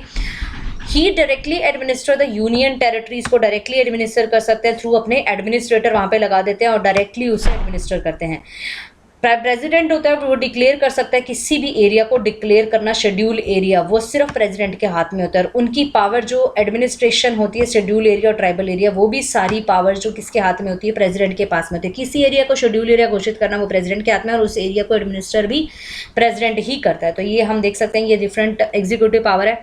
नेक्स्ट आती है लेजिस्लेटिव पावर। लेजिस्लेटिव पावर्स के अंदर पार्लियामेंट के पास ये प्रेसिडेंट के पास ये पावर होती है कि प्रेसिडेंट किसी भी पार्लियामेंट को ये सम्मन कर सकता है, प्रोरोग कर सकता है, डिसॉल्व कर सकता है, ठीक है, बुला सकता है और उसे भंग भी कर सकता है लोकसभा को या पार्लियामेंट का अदर चैम्बर को बुला सकता है। ये जॉइंट सिटिंग दोनों हाउसेज ऑफ पार्लियामेंट को, जहाँ पे उस यहाँ पे सिटिंग को प्रिसाइड किया जाता है स्पीकर ऑफ लोकसभा से, ठीक है। जॉइंट सिटिंग होगी, राज्यसभा और लोकसभा के दोनों मेंबर होंगे, पर उनको प्रिसाइड करेगा स्पीकर ऑफ लोकसभा को। तो ये ऐसी मीटिंग्स बुला सकता है प्रेसिडेंट यहाँ पे एड्रेस करता है पार्लियामेंट को at the commencement of first session. हर एक जनरल इलेक्शंस के बाद में फर्स्ट सेशन जो होता है उसको यहाँ पे जो प्रेसिडेंट है वहाँ पे भाषण देते हैं। उनके फर्स्ट जनरल इलेक्शन चुनने के बाद में जब यहाँ पे उनकी फर्स्ट सेशन होता है, हर एक साल के अंदर जो फर्स्ट सेशन होता है पार्लियामेंट का, उसको यहाँ पे एड्रेस किया जाता है प्रेसिडेंट के द्वारा। यह प्रेसिडेंट यहाँ पे मैसेजेस भी सेंड कर सकता है हाउस ऑफ पार्लियामेंट को कि कोई बिल यहाँ पे पेंडिंग अगर हो रहा हो पार्लियामेंट के अंदर, तो वो मैसेज भेज सकता है कि इस बिल को जल्दी से पास करवाया जाए। वो अपॉइंट कर सकते हैं किसी भी मेंबर ऑफ लोकसभा को ताकि वो प्रिसाइड करे मीटिंग। अगर स्पीकर और डिप्टी स्पीकर दोनों ही पोजीशन उनकी जो है खाली हो, डिप्टी स्पीकर भी ना हो और स्पीकर भी ना हो, तो उस समय लोकसभा के अंदर अब कौन यहाँ पे प्रिसाइड करेगा मीटिंग्स को, प्रोसीडिंग्स को कौन यहाँ पे प्रिसाइड करेगा, तो उसके लिए अपॉइंट कर सकते हैं किसी भी मेंबर ऑफ लोकसभा को। तो ये अपॉइंट कौन करता है? बाया अ प्रेसिडेंट। जो प्रेसिडेंट होता है 12 मेंबर्स ऑफ राज्यसभा को यहाँ पे नॉमिनेट करता है उन पर्सन्स को जिनके पास अच्छा खासा एक्सपीरियंस हो लिटरेचर का, साइंस का, आर्ट का और सोशल सर्विस का। जैसे हम देखते हैं सचिन तेंदुलकर, रेखा और ये जो अदर मेंबर्स हैं ये नॉमिनेट होके ही आए हैं राज्यसभा के अंदर, ठीक है। ही कैन नॉमिनेट, ये नॉमिनेट करता है 2 members in a Lok Sabha from A Anglo Indian community. He decides on a questions as to the disqualification of member of parliament। यह जो है प्रेसिडेंट वो डिसाइड करता है कि किसको डिस्क्वालीफाई किया जाए मेंबर्स ऑफ अ पार्लियामेंट में, and in consultation with the election commission. अगर किसी मेंबर्स ऑफ ए पार्लियामेंट को डिस्क्वालीफाई करना हो अगर, तो वो कौन कर सकता है? सिर्फ प्रेसिडेंट ही कर सकता है, पर वो इलेक्शन कमीशन से कंसल्ट के बाद में। उनकी हिज प्रायर रिकमेंडेशन और permission is needed to certain types of bill. कई बिल्स को पारित करवाने से पहले रिकमेंडेशन चाहिए होती है प्रेसिडेंट की। जैसे कि बिल अगर जिनमें से यहाँ पे बात करी जाए कि एक्सपेंडिचर हमने कुछ करवाना हो कंसोलिडेटेड फंड ऑफ इंडिया में, या फिर किसी स्टेट्स की कोई बाउंड्रीज को ऑल्टर करना हो, तो यहाँ पे प्रायर रिकमेंडेशन चाहिए प्रेसिडेंट की। जब बिल यहाँ पे प्रेसिडेंट के पास भेजा जाता है उनकी असेंट लेने के लिए, तो प्रेसिडेंट के पास 3 ऑप्शन होते हैं कि वो तो या तो असेंट दे दे बिल को, यहाँ पे अपने साइन कर दें, या फिर अपने साइन ना करें, असेंट को रोक दें, या फिर बिल को वापस भेज दें। पर जब वापस भेजते हैं और अगर दोबारा से पार्लियामेंट ने उसे दोबारा से उसे भेज दिया अगर प्रेसिडेंट के पास में रिकंसिडर करने के बाद में, तो फिर सेकंड ऑप्शन प्रेसिडेंट के पास यही बचता है कि उसको असेंट अपनी देनी पड़ती है। जब बिल पास होता है स्टेट लेजिस्लेचर के पास, तो गवर्नर यहाँ पे कुछ बिल्स को प्रेसिडेंट की कंसिडरेशन के लिए रख लेते हैं, जो हमने पहले स्टडी किया था। तो इस केस में प्रेसिडेंट के पास भी 3 ऑप्शन होते हैं कि वो असेंट दे, ना दें, और या फिर कुछ डायरेक्शंस दे दें गवर्नर को कि भाई आप इस बिल को रिटर्न कर लो और स्टेट लेजिस्लेचर दोबारा से रिकंसिडर करे इस बिल के लिए। तो यहाँ पे इस केस में, जैसे पार्लियामेंट के केस में प्रेसिडेंट के पास ऑप्शन नहीं होता, उसे अपनी असेंट देनी पड़ती है, पर यहाँ पे प्रेसिडेंट के पास ऑप्शन होता है कि उसके पास कोई ऑब्लिगेशन नहीं होती कि वो असेंट दे, वो ना भी दे यहाँ पे। और दोबारा से यहाँ पे to give the assent even if the is not obligatory for the president to give his assent, and even if the bill is again passed by the state legislation and sent again to him for चाहे दोबारा से उसके पास आ गए, तो यहाँ पे दोबारा भी वो इसे उसके उस पर असेंट ना करे, ये उसके पास पावर होती है। ही कैन प्रोमलगेट, प्रेसिडेंट होता है वो ऑर्डिनेंसेस भी लेके आता है। मतलब जिस केस में दोनों हाउस ऑफ पार्लियामेंट अगर सेशन में ना हो, तो प्रेसिडेंट के द्वारा कुछ कानून बनाए जाते हैं, उन्हें ऑर्डिनेंसेस बोला जाता है, और ये ऑर्डिनेंसेस को अप्रूव्ड करवाना पड़ता है। बाद में पार्लियामेंट जब दोबारा सेशन में आ जाती है, पार्लियामेंट की सेशंस होते हैं, प्रोसीडिंग्स होती हैं, तो उसके विदिन 6 मंथ्स में इन्हें अप्रूव्ड करवाना पड़ता है। एंड ही कैन ऑल्सो और प्रेसिडेंट के पास पावर होता है कि वो किसी भी ऑर्डिनेंस को विड्रॉ कर सकता है किसी भी समय। प्रेसिडेंट यहाँ पे रिपोर्ट्स कैग की, यूपीएससी की, फाइनेंस कमीशन की जो रिपोर्ट है तो उसे पार्लियामेंट के अंदर प्रेजेंट करता है। प्रेसिडेंट यहाँ पे कुछ रेगुलेशंस भी बना सकता है, पीस को लेके, प्रोग्रेस को लेके, गुड गवर्नमेंट को लेके, Andaman Nicobar, Lakshadweep, Dadra and Nagar Haveli, Daman and Diu के अंदर। पौंडीचेरी के केस में भी ये बना सकता है रेगुलेशंस। प्रेसिडेंट लेजिस्लेट करता है बहुत सारी बाय मेकिंग लेजिस्लेट, यहाँ पे बाय मेकिंग रेजुलेशन। अब प्रेसिडेंट यहाँ पे कानून कैसे बनाता है, रेगुलेशंस बनाता है, वहाँ पे कानून नहीं बनाता, वहाँ पे रेगुलेशंस बनाता है, but only when the assembly suspended और डिसॉल्व, या मतलब पौंडीचेरी के केस में तब बनाता है जब वहाँ पे जो है असेंबली सस्पेंड हो गई हो या डिसॉल्व हो गई। और बाकी इनके केस में तो वो कानून बनाता ही है, दादरा एंड नागर हवेली, अंडमान निकोबार, लक्षद्वीप के केस में, अंडमान एंड दीव। नेक्स्ट आता है फाइनेंशियल पावर्स। फाइनेंशियल पावर कौन कौन सी होती है प्रेसिडेंट के पास। मनी बिल जो इंट्रोड्यूस किया जाता है वो हमेशा प्रेसिडेंट की रिकमेंडेशंस पे ही किया जाता है। प्रेसिडेंट यहाँ पे पार्लियामेंट के अंदर जो है बजट को यहाँ पे प्रपोज करता है, कोर्स करता है। कोई भी डिमांड ऑफ ग्रांट जो है वो इन्हीं की रिकमेंडेशन से ही यहाँ पे आती है। मतलब कि अगर कंसोलिडेटेड फंड ऑफ इंडिया से कुछ पैसा निकालना है तो यहाँ पे इनकी रिकमेंडेशन प्रेसिडेंट की होना ज़रूरी है। प्रेसिडेंट यहाँ पे एडवांसेस निकालता है कंटीजेंसी फंड ऑफ इंडिया में भी। प्रेसिडेंट के पास पावर होती है कि वो कंटीजेंसी फंड ऑफ इंडिया से पैसा निकाल सकता है जब कोई अनफोर्सीन एक्सपेंडिचर, मतलब एकदम जिसका पता भी ना हो, अनप्लान्ड एक्सपेंडिचर है, तो वो हमारा आ जाता है। प्रेसिडेंट यहाँ पे फाइनेंस कमीशन को कॉन्स्टिट्यूट करता है हर एक 5 साल के अंदर, जो यहाँ पे हमें बताती हैं कि कैसे रेवेन्यूज़ का डिस्ट्रीब्यूशन करना चाहिए सेंटर और स्टेट्स के बीच में, जिनके बारे में हमने पहले पढ़ा था, 15 फाइनेंस कमीशन। नेक्स्ट आती है जुडिशियल पावर्स। जुडिशियल पावर्स कौन कौन सी होती हैं प्रेसिडेंट के पास। प्रेसिडेंट यहाँ पे चीफ जस्टिस ऑफ इंडिया को अपॉइंट करता है, जजेस ऑफ सुप्रीम कोर्ट को अपॉइंट करता है और हाई कोर्ट के जजेस को अपॉइंट करता है। प्रेसिडेंट यहाँ पे एडवाइस ले सकता है कभी भी सुप्रीम कोर्ट पे किसी भी क्वेश्चन ऑफ लॉ पे, कानून के किसी क्वेश्चन के ऊपर प्रेसिडेंट यहाँ पे सुप्रीम कोर्ट की एडवाइस दे सकता है। अब यहाँ पे ये ज़रूरी नहीं होता कि सुप्रीम कोर्ट की ने जो एडवाइस दी वो प्रेसिडेंट को माननी है, नहीं, ये कोई बाइंडिंग नहीं होती प्रेसिडेंट के ऊपर। प्रेसिडेंट यहाँ पे pardon, reprieve, respite, remit, punishment को कर सकता है कि मतलब उनकी पनिशमेंट कम, ज़्यादा या फिर थोड़ी सॉफ्ट, या फिर उन्हें बिल्कुल ही माफ़ कर सकता है किसी भी कैदी की यहाँ पे सज़ा को। इन सभी केसेस में जहाँ पे पनिशमेंट, किस केसेस में, यहाँ पे कौन कौन से ऑफेंसेस, उन सभी केसेस में जहाँ पे पनिशमेंट और sentence is by court martial, मतलब ठीक है, कोर्ट मार्शल कोर्ट के द्वारा अगर कोई पनिशमेंट दी गई है तो उसको भी यहाँ पे पार्डन, डिप्राइव, रिस्पाइट कर सकता है, ठीक है, जो मिलिट्री कोर्ट्स होते हैं उनके द्वारा जो पनिशमेंट। इन सभी केसेस में अगर पनिशमेंट जो दी गई है किसी यूनियन लॉ के कानून के खिलाफ, अगर किसी ने कोई कार्य किया और उन्हें पनिशमेंट मिली है सुप्रीम कोर्ट या किसी सिविल कोर्ट या स्टेट कोर्ट से, तो भी उन्हें पार्डन डिप्राइव कर सकते हैं। सभी केसेस जहाँ पे सेंटेंस, अगर किसी केस के अंदर किसी यहाँ पे कैदी को यहाँ पे सज़ा दे दी गई कि उसे फांसी की सज़ा, तो उसको भी प्रेसिडेंट पार्डन, रिप्राइव, रिस्पाइट और कर सकता है। नेक्स्ट आती हैं डिप्लोमेटिक पावर्स। डिप्लोमेटिक पावर्स में इंटरनेशनल जो भी ट्रीटीज़ या एग्रीमेंट हैं उनको नेगोशिएट या कंक्लूड किया जाता है प्रेसिडेंट के नाम पे ही। जो भी हम ट्रीटीज़ वगैरह को सिग्नेचर करते हैं या ट्रीटीज़ करते हैं वो प्रेसिडेंट के नाम पे ही होती हैं। हाउएवर इनको अप्रूव करवाना पड़ता है पार्लियामेंट से, बट ये नेम ऑफ द प्रेसिडेंट पे ही होती हैं। प्रेसिडेंट यहाँ पे रिप्रेजेंट करता है इंडिया को इंटरनेशनल फोरम्स में, अफेयर्स में, और वहाँ पे अपने डिप्लोमेट्स, एम्बेसडर्स और हाई कमिश्नर्स भेजता है। मिलिट्री पावर्स, प्रेसिडेंट जो होता है commander of defence forces of India का कमांडर होता है, सभी सुप्रीम कमांडर होता है डिफेंस फोर्सेस ऑफ इंडिया का, और उनके पास, प्रेसिडेंट के पास पावर होती है कि वो अपॉइंट करता है चीफ, जो आर्मी, नेवी और एयरफोर्स के चीफ को यहाँ पे अपॉइंट करता है। प्रेसिडेंट यहाँ पे वॉर को भी डिक्लेयर कर सकता है, पीस को भी डिक्लेयर कर सकता है, भैया वार बंद कर दी जाए, बस इसके लिए अप्रूवल उन्हें चाहिए होता है, subject to the approval of president. War कहीं घोषित करती है, ऐसे नहीं कि प्रेसिडेंट बोल दे कि इसके ऊपर युद्ध कर दो, नहीं भैया, यहाँ पे प्रेसिडेंट का अप्रूवल होना जरूरी है, ठीक है, मतलब कि कैबिनेट, पार्लियामेंट का पूरा, कैबिनेट इज़ नॉट, पार्लियामेंट का अप्रूवल होना ज़रूरी है। Next is the emergency provisions, जो हमने पूरा अच्छे से डिटेल में कर लिए हैं। तो यहाँ पे हम देखते हैं कि एक्स्ट्रा ऑर्डिनरीज पावर आ जाती है प्रेसिडेंट के पास में, किसमें, नेशनल इमरजेंसी, प्रेसिडेंट रूल और फाइनेंशियल इमरजेंसी के केस में, ठीक है। तो इनको डिटेल में हम पढ़ चुके हैं पिछले चैप्टर में। अब नेक्स्ट आती है veto power of president. Veto power क्या होती है कि प्रेसिडेंट के पास यहाँ पे ये पावर होती है कि जब कोई बिल पास किया जाता है पार्लियामेंट के द्वारा, तो उसको यहाँ पे अपनी असेंट दे या ना दे, तो उसके ऊपर वो अपनी वीटो पावर्स जो है का यूज़ कर सकता है। जब ऐसा कोई बिल प्रेजेंट किया जाता है प्रेसिडेंट को, तो प्रेसिडेंट के पास में, जब प्रेसिडेंट के पास में 3 अल्टरनेटिव होते हैं अंडर आर्टिकल 111, वो असेंट दे, ना दे और बिल को वापस रिटर्न कर दें।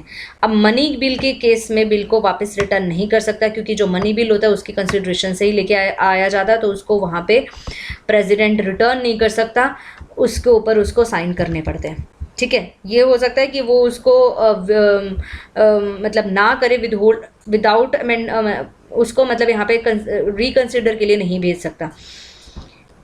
एंड दस द प्रेसिडेंट के पास यहाँ पे वीटो पावर्स होती है बिल्स के ऊपर passed by the parliament, that he can withhold his assent. The object of conferring his power on the president is twofold. अब यहाँ पे बात की जाती है ये जो वीटो पावर्स दी गई हैं प्रेसिडेंट को क्यों दी गई हैं, तो वो इसलिए दी गई हैं ताकि कोई भी हैस्टी जो इल कंसिडर्ड लेजिस्लेशन है, मतलब बहुत जल्दी जल्दी से जिस किसी कानून को पास किया जाए, ध्यान से अगर नहीं सोचा है पार्लियामेंट ने, तो उनको यहाँ पे कुछ रोक दिया जाए या फिर उनको पास ना होने दिया जाए, या फिर टू प्रिवेंट लेजिस्लेशन, या फिर उन लेजिस्लेशन को जो अनकॉन्स्टिट्यूशनल हैं तो उनको यहाँ पे रोकने के लिए ये जो पावर्स हैं, वीटो की पावर्स जो है प्रेसिडेंट को दी गई हैं।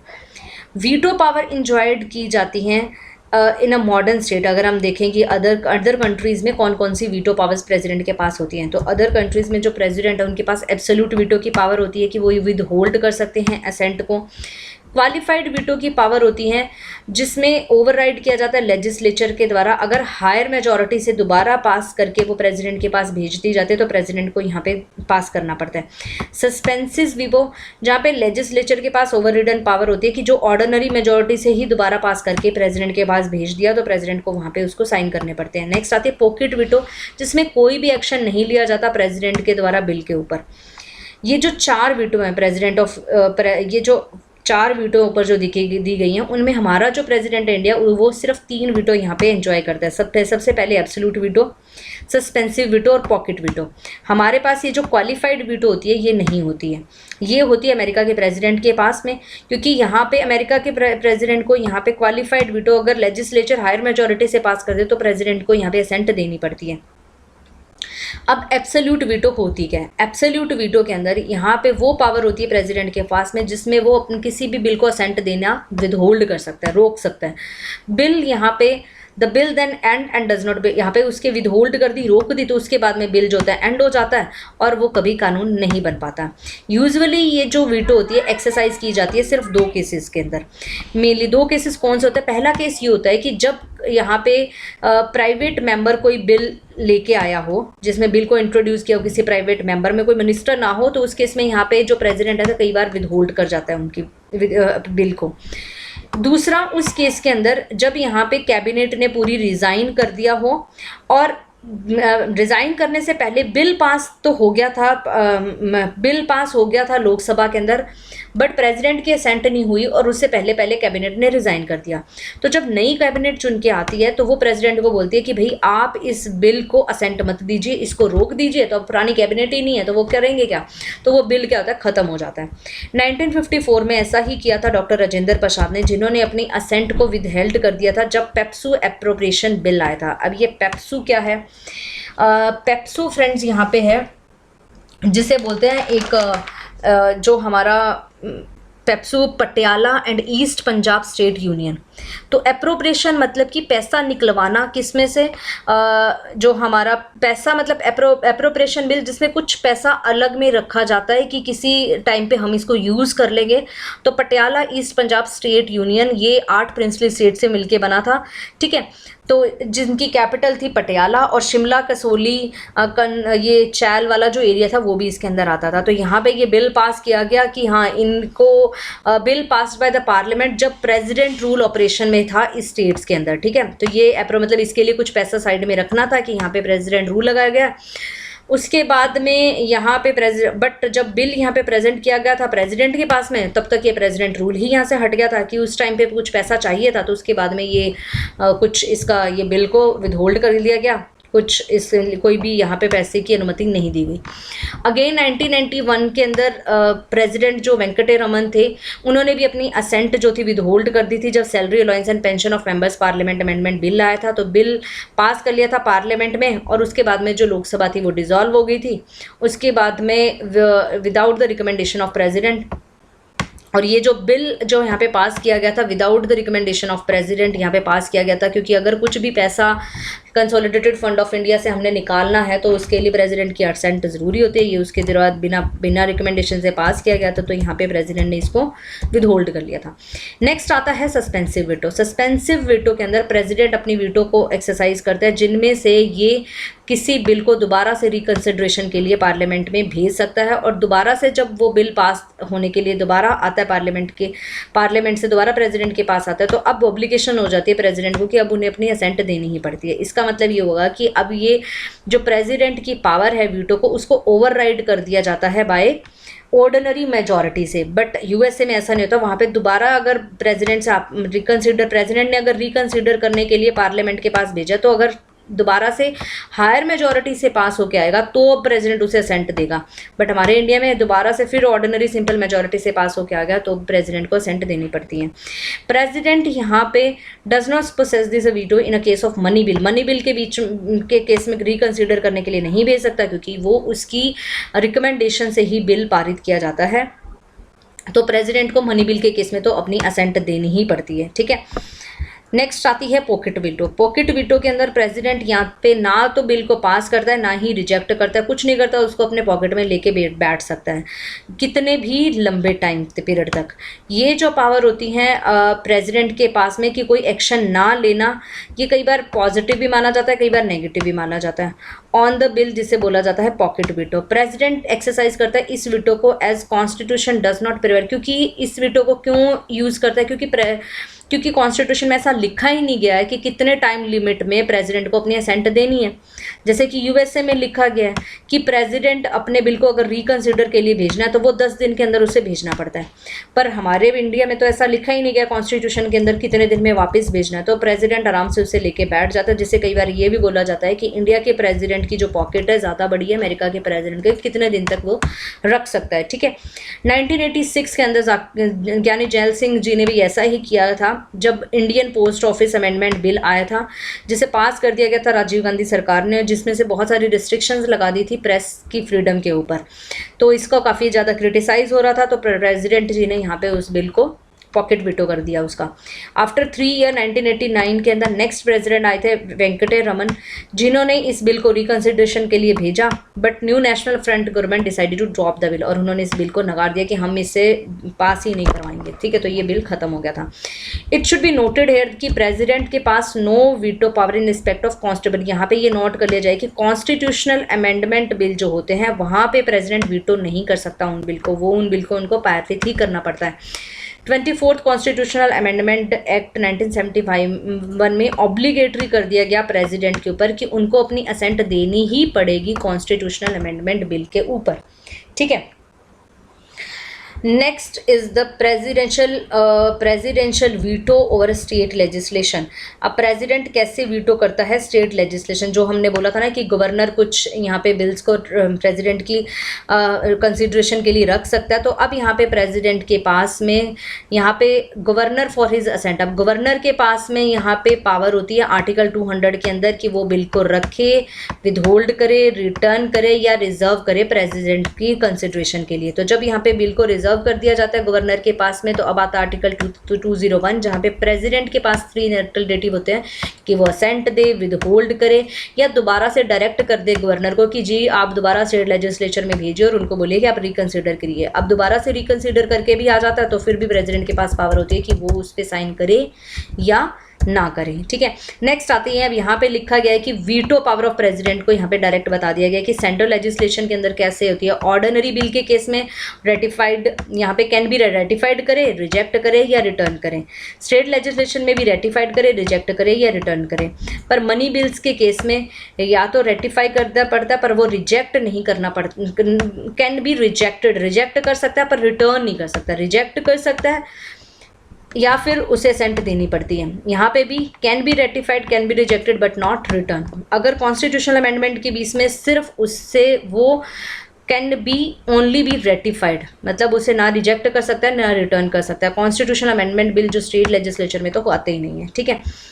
नेक्स्ट आता है ordinance making power of a president. अब प्रेसिडेंट जो है ऑर्डिनेंसेस जो लेके आता है, जिस टाइम पे जो लोकसभा और राज्यसभा का सेशंस नहीं चल रहा होता, उस टाइम पे जो प्रेसिडेंट द्वारा कानून बनाया जाता है तो उन्हें ऑर्डिनेंस बोला जाता है। ये आता है आर्टिकल 1, 2, 3 ऑफ अ कॉन्स्टिट्यूशन के अंदर, जिसमें प्रेसिडेंट यहाँ पे कुछ ऑर्डिनेंस लेके आता है जब पार्लियामेंट सेशन के अंदर ना हो। ऑर्डिनेंस की सेम पावर और इफेक्ट होता है जैसे पार्लियामेंट का कोई कानून होता है, बट ये टेम्परेरी टाइम के होते हैं, टेम्परेरी लॉज होते हैं। ऑर्डिनेंस मेकिंग पावर होती है, बहुत इंपॉर्टेंट है लेजिस्लेटिव पावर ऑफ प्रेसिडेंट के अंदर। इसके अंदर वो डील करता है ऐसे कुछ अर्जेंट्स मैटर को, कि अर्जेंट मैटर कुछ हो गया, अब पार्लियामेंट का सेशन नहीं चल रहा तो भी कानून बनाना ज़रूरी है, तो प्रेसिडेंट वहाँ पे ऑर्डिनेंस ले आता है। बट ये जो पावर होती है इसके अंदर 4 लिमिटेशंस भी होते हैं, कि वो ऑर्डिनेंस को प्रोमलगेट तभी कर सकता है जब सेशन ना चल रहा हो। ऑर्डिनेंस जो इशू होता है जब when only one house is in session, ordinance को तब भी इशू कर, या तो दोनों जब सेशन नहीं चल रहा हो, या फिर जब एक हाउस सेशन के अंदर हो पर यहाँ पे कानून पास नहीं हो पाया हो, क्योंकि जो कानून पास होता है दोनों हाउसेज ऑफ पार्लियामेंट से पास होना पड़ता है। Ordinance made when both the houses are in session is void. President ने ऑर्डिनेंस पास कर दिया जब दोनों हाउसेज ही सेशन के अंदर हो, तो वैसा कोई ऑर्डिनेंस नहीं माना जाता। मतलब सेशन चल रहा हो, प्रेसिडेंट अपना खुद कानून बना रहा हो, कि मतलब वो ओवर रूल कर रहा हो जो पार्लियामेंट की लेजिस्लेटिव पावर को, तो यहाँ पे वो उसको इस टाइम पे उस प्रेसिडेंट का कोई भी ऑर्डर की कोई वैल्यू नहीं रह जाती। दूसरा केस होता है कि वो ऑर्डिनेंस तभी बनाता है व्हेन ही सेटिस्फाइड कि ऐसी सर्कमस्टांसेस आ गई हैं जिसके लिए इमीडिएट एक्शन लेना जरूरी है। अभी जैसे वही हमारा कोरोना वाले केसेस के भी इस टाइम पे प्रेसिडेंट कोई ऑर्डिनेंस भी लेके आ सकता है। अब कूपर एक केस हुआ था, इस केस के अंदर क्या हुआ था, ये एक काफ़ी इम्पॉर्टेंट केस है जिसे मेनली इसे बोला जाता है Cowasji Cooper versus union of India case, जिसमें यहाँ पे वर्डिक्ट दिया गया था बैंक के नेशनलाइजेशन का केस था, ये बैंक नेशनलाइजेशन का। इस केस के अंदर क्या हुआ था कि यहाँ पे जो इनकी जो प्रॉपर्टी थी कोवासजी कूपर की, इनको ले लिया गया था सरकार ने नेशनलाइजेशन के केस के अंदर, कि भाई हम नेशनलाइज कर रहे हैं इनको, और उनको जब्त करवा दिया गया था। और फिर उसको यहाँ पे 39BC के अंदर बोला था कि भाई इनका कोई जुडिशियल रिव्यू भी नहीं हो सकता। तो ये काफ़ी इंपॉर्टेंट केस था जिसमें सुप्रीम कोर्ट ने काफ़ी अपना वर्डिक्ट दिया था। यहाँ पे बोला था कि सुप्रीम कोर्ट ने बोला था कि प्रेसिडेंट की satisfaction question in a court, कि प्रेसिडेंट ने अपनी सेटिस्फेक्शन के अंदर बोल दिया कि ये दैट ही इज सेटिस्फाइड, कि उस सर्कमस्टांसेस में भाई प्रेसिडेंट की सेटिस्फेक्शन का को क्वेश्चन किया जा सकता है कोर्ट के अंदर, कि अगर कहीं वो सेटिस्फेक्शन उनकी गलत हो, गलत सोच रहे हो, तो वहाँ पे उनको क्वेश्चन किया जा सकता है, कि ऑर्डिनेंस को क्वेश्चन किया जा सकता है। और ये कई बार ये भी माना जाता है कि ये बाईपास कर जाता है पार्लियामेंट्री डिसीजंस को। 38 कॉन्स्टिट्यूशनल अमेंडमेंट एक्ट 1971 में मेड बोला कि प्रेसिडेंट की जो सेटिस्फेक्शन है वो फाइनल और कंक्लूसिव है 38 अमेंडमेंट, पर 44th अमेंडमेंट एक्ट में 1978 में ये जो प्रेसिडेंट की सेटिस्फेक्शन को जस्टिशिएबल कर दिया ऑन द ग्राउंड ऑफ, अगर कहीं मतलब की गलती हुई है, कुछ किसी के इम्पार्शल व्यूज हो रहे हैं, तो उस केस में यहाँ पे प्रेसिडेंट की सेटिस्फेक्शन को यहाँ पे जस्टिफाई करना ज़रूरी है, उसका जुडिशियल रिव्यू हो सकता है। क्योंकि ये जो केस हुआ था कूपर केस जो 1971 के अंदर, यहाँ पे करटेल किया जा रहा था राइट टू प्रॉपर्टी को, और यहाँ पे परमिट कर दिया था कि प्राइवेट प्रॉपर्टी को गवर्नमेंट यूज़ में लिया जा सकता है अगर वो उसके जो मतलब जितनी उसकी मनी वैल्यू है उसका कंपनसेशन दे दे बंदे को, तो फिर उसको यहाँ पे कैप्चर किया जा सकता है। तो फिर वो सुप्रीम कोर्ट के अंदर गए और उन्होंने जजमेंट दी, और फिर यहाँ पे बोला कि कोर्ट ने वर्डिक्ट दिया कि राइट टू कंपनसेशन पैसा देना ज़रूरी है, साथ ही साथ कि ये जो रिक्वायरमेंट जो है सेटिस्फाई करनी चाहिए आर्टिकल 19(1)(f) के अकॉर्डिंग, तो ही आप उसे कैप्चर कर सकते हैं। फिर इसको ओवरकम करने के लिए जो सरकार है अपना एक नया कानून ही लेके आ गई थी 25th अमेंडमेंट एक्ट के द्वारा, और ये जो रिस्ट्रिक्शंस जो लगाई गई थी गवर्नमेंट के ऊपर उनको यहाँ पे ओवररूल उनको ख़त्म कर दिया गया था। ठीक है, तो यहाँ पे आप देख सकते हैं कि यहाँ पे जो ये फिर ऑर्डिनेंस मेकिंग पावर जो है सरकार के ऊपर यहाँ पे सुप्रीम कोर्ट ने सवालिया निशान बनाया, और बोला कि ये सेटिस्फेक्शन ऐसी नहीं होती कि सेटिस्फेक्शन से कहीं कुछ गलत हो रहा हो, किसी के साथ कुछ गलत हो रहा है तो उसको जस्टिसेबल होना चाहिए, जुडिशियल रिव्यूज़ का होना चाहिए। ऑर्डिनेंस मेकिंग पावर होती है इज को extensive as regard all the matter except durations with the law making powers, और this is two implication, मतलब ये जो होती हैं, मीन्स कि को एक्सटेंसिव मतलब कि उसकी similar time, similar reason, extend, area, उतने एरिया तक लागू होना सेम वैसी की वैसी होती है, बस इसकी जो ड्यूरेशन होती है वो कम होती है। मतलब लॉ तो एक बार कानून बन गया जो बन गया, बट यहाँ पे इसको फिर बाद में ख़त्म भी किया जाता है, रिपील भी किया जा सकता है, ठीक है। Law making power of parliament के जैसे ही होती है, बट यहाँ पे इसकी ड्यूरेशन कम होती है। अब यहाँ पे इसकी दो इम्प्लीकेशन होती है। ऑर्डिनेंस जो इशू किया जाता है सिर्फ उन्हीं सब्जेक्ट पे इशू किया जाएगा जिन पे पार्लियामेंट कानून बना सकती है। ऑर्डिनेंस जो इशू किया जाता है उसकी सेम कॉन्स्टिट्यूशनल लिमिटेशन होती है कि जो कोई ऑर्डिनेंस बनाए या कोई कानून ऐसा बना दे, कहीं ऐसा ना हो कि कहीं वो फंडामेंटल राइट्स का हनन कर रहा हो, जैसे कि हमने वहाँ पे इधर देखा कि राइट टू प्रॉपर्टी का हनन कर रहा था। नेक्स्ट आता है कि हर एक ऑर्डिनेंस जो इशू किया जाता है प्रेसिडेंट के द्वारा, वो उस टाइम पे होता है कि जब पार्लियामेंट जो होती है सेशन में नहीं होती, और जब ये सेशन के अंदर आती हैं तो उसे वहाँ पे रखा जाता है। अगर ऑर्डिनेंस को अप्रूव कर दिया जाता है दोनों हाउसेज ऑफ पार्लियामेंट से तो वो एक्ट बन जाता है। अगर पार्लियामेंट यहाँ पे कोई एक्शन नहीं लेती तो ordinance after expiry of 6 weeks, 6 महीने के बाद, 6 वीक के बाद में, जब जिस दिन से पार्लियामेंट रीअसेंबल हुई उसके दिन के बाद में वो ख़त्म हो जाता है। तो ऑर्डिनेंस को यहाँ पे cease to operate even earlier, कई बार इन 6 वीक्स से पहले भी ये वहाँ पे जो होती हैं ऑर्डिनेंस को ख़त्म कर दिया जाता है, अगर दोनों हाउसेज यहाँ पे रेजोल्यूशंस लेके आएँ और इसे डिसअप्रूव कर दें। अगर दोनों हाउस ऑफ पार्लियामेंट संबंध करें कि हमें दोबारा रीअसेंबल होना चाहिए डिफरेंट डेट्स के अंदर, तो जो पीरियड होता है 6 वीक्स जो लास्ट डेट पे वो मिले थे वहाँ से उसके बाद में जो है ऑर्डिनेंस ख़त्म हो जाता है। इसका मतलब ये हुआ कि मैक्सिमम लाइफ कितनी होगी किसी ऑर्डिनेंस की, 6 महीने और 6 वीक। 6 महीने मतलब क्योंकि एक सेशन ऑफ पार्लियामेंट से दूसरे सेशन और जो होता है दोबारा जिस दिन से सेशन बैठता है उनके बीच में 6 महीने का गैप होता है, तो 6 महीने ये हो गए, और फिर जब ये बैठेगा सेशन होगा, प्रोसीडिंग शुरू होंगे उसके 6 महीने के बाद में, तो ये वैसे ही, तो 6 महीने और 6 वीक इसकी जो होती है लाइफ होती है। अगर ऑर्डिनेंस को अलाउ कर दिया कि ये खत्म हो गया without placing before the parliament, then act done and completed under it before it ceases to operate remain fully valid. अगर मतलब कि ये लैप्स कर जाता है, ख़त्म हो जाता है, तो अगर उस टाइम पीरियड के बीच में जो इन्होंने एक्ट किए थे या कुछ भी यहाँ पे जो भी कार्य या इनके अंडर किए गए थे, तो वो ऑपरेट रहते हैं, वैलिड रहते हैं और इफेक्टिव रहते हैं। कि यहाँ पे ऑर्डिनेंस को ख़त्म नहीं किया जा रहा है, नेक्स्ट सेशन का वेट किया जा रहा है, सेशन होगा उसके बाद में ये लैप्स होगा, तो उस टाइम पीरियड में जो काम किए जाते हैं वो फुल्ली रहते हैं, फुल्ली वैलिड होते हैं, ठीक है। नेक्स्ट आता है यहाँ पे the president can also withdraw, किसी भी ऑर्डिनेंस को कभी भी वो प्रेसिडेंट विड्रॉ कर सकता है, और उसके पास पावर होती है ऑर्डिनेंस मेकिंग की। ये नहीं कि उसके पास जो पावर है प्रेसिडेंट जो ऑर्डिनेंस लेके, तो वो डिस्क्रिशन मतलब अपनी मर्जी से कोई भी कानून बना सकता है, वो कानून बनाता है with the advice of council of minister headed by the prime minister. Ordinance like any other, ordinance किसके जैसे होते हैं, किसी और जैसे कानून बनाए जाते हैं उनके जैसे ही होते हैं। कैन बी रिट्रोस्पेक्टिव, जैसे कानून बनाए जाते हैं उसी के प्रकार ही ऑर्डिनेंस भी रिट्रोस्पेक्टिव हो सकते हैं। मतलब रिट्रोस्पेक्टिव का मतलब कि उस डेट से पहले के लिए कानून बनाना, मतलब कि अभी जैसे मान लो कि कोई क्रिमिनल प्रोसीजर के लिए कोई कानून बना रहे हैं, तो पहले अगर कोई उससे पहली डेट में कोई यहाँ पे जेल में नहीं है या उसने जो कोई गुनाह किया वो उस टाइम पे जो था क्रिमिनल एक्ट नहीं था, और यहाँ इस दिन हमने ये कानून बना दिया कि उस टाइम पे वो जो गुनाह किया गया वो एक क्रिमिनल एक्ट था, तो यहाँ पे ये वैसा भी लागू होता है।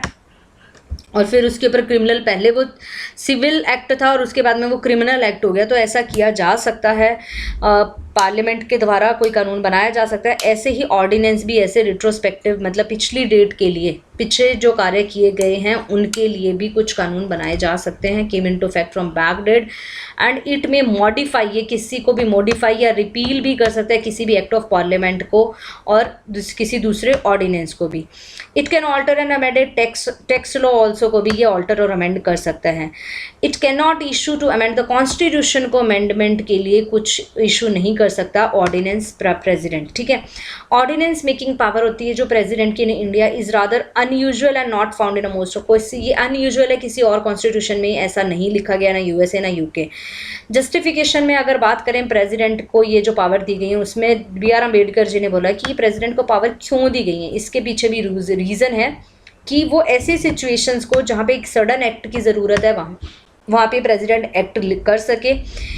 इसको क्लैरिफाइड किया गया कि ऑर्डिनेंस मेकिंग पावर जो है प्रेसिडेंट को हैज़ नो नेसेसरी कनेक्शन। इसका ज़रूरी नहीं है कि प्रेसिडेंट नेशनल इमरजेंसी के केस में ही ऑर्डिनेंस ले, किसी भी केस में, किसी भी सिचुएशन में जहाँ पे हमें इमीडिएट एक्शन की ज़रूरत है, उस केस में प्रेसिडेंट जो है यहाँ पे जो है ऑर्डिनेंस लेके आ जा सकते हैं। जैसे मैंने बोला कि अभी कोरोना का जो केसेस है, अब इसमें ऑर्डिनेंस इशू कर सकता है प्रेसिडेंट।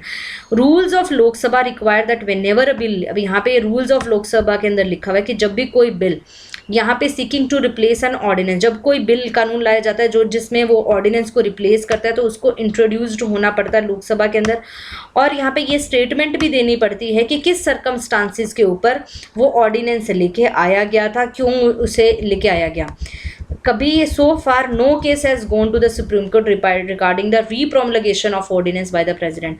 कोई भी कैसा अभी तक केस ऐसा सुप्रीम कोर्ट के पास नहीं आया जहाँ पे ये बात करी गई हो कि ऑर्डिनेंस को दोबारा से आप लागू कीजिए प्रेसिडेंट के द्वारा, ऐसा कोई केस अभी नहीं आया। But judgment of supreme court ने DS वाधवा केस के अंदर ये दिया था कि इज़ हाईली रिलेवेंट है, ये काफ़ी रिलेवेंट है कि अगर ऑर्डिनेंस बार बार लेके आएगा ये, जैसे कि DS वाधवा केस क्या हुआ था 1987 के अंदर, इसके लिए थोड़ा सा आपको मैं बता देती हूँ कि ये एक वाधवा जी प्रोफेसर ऑफ इकोनॉमिक्स थे यहाँ पे।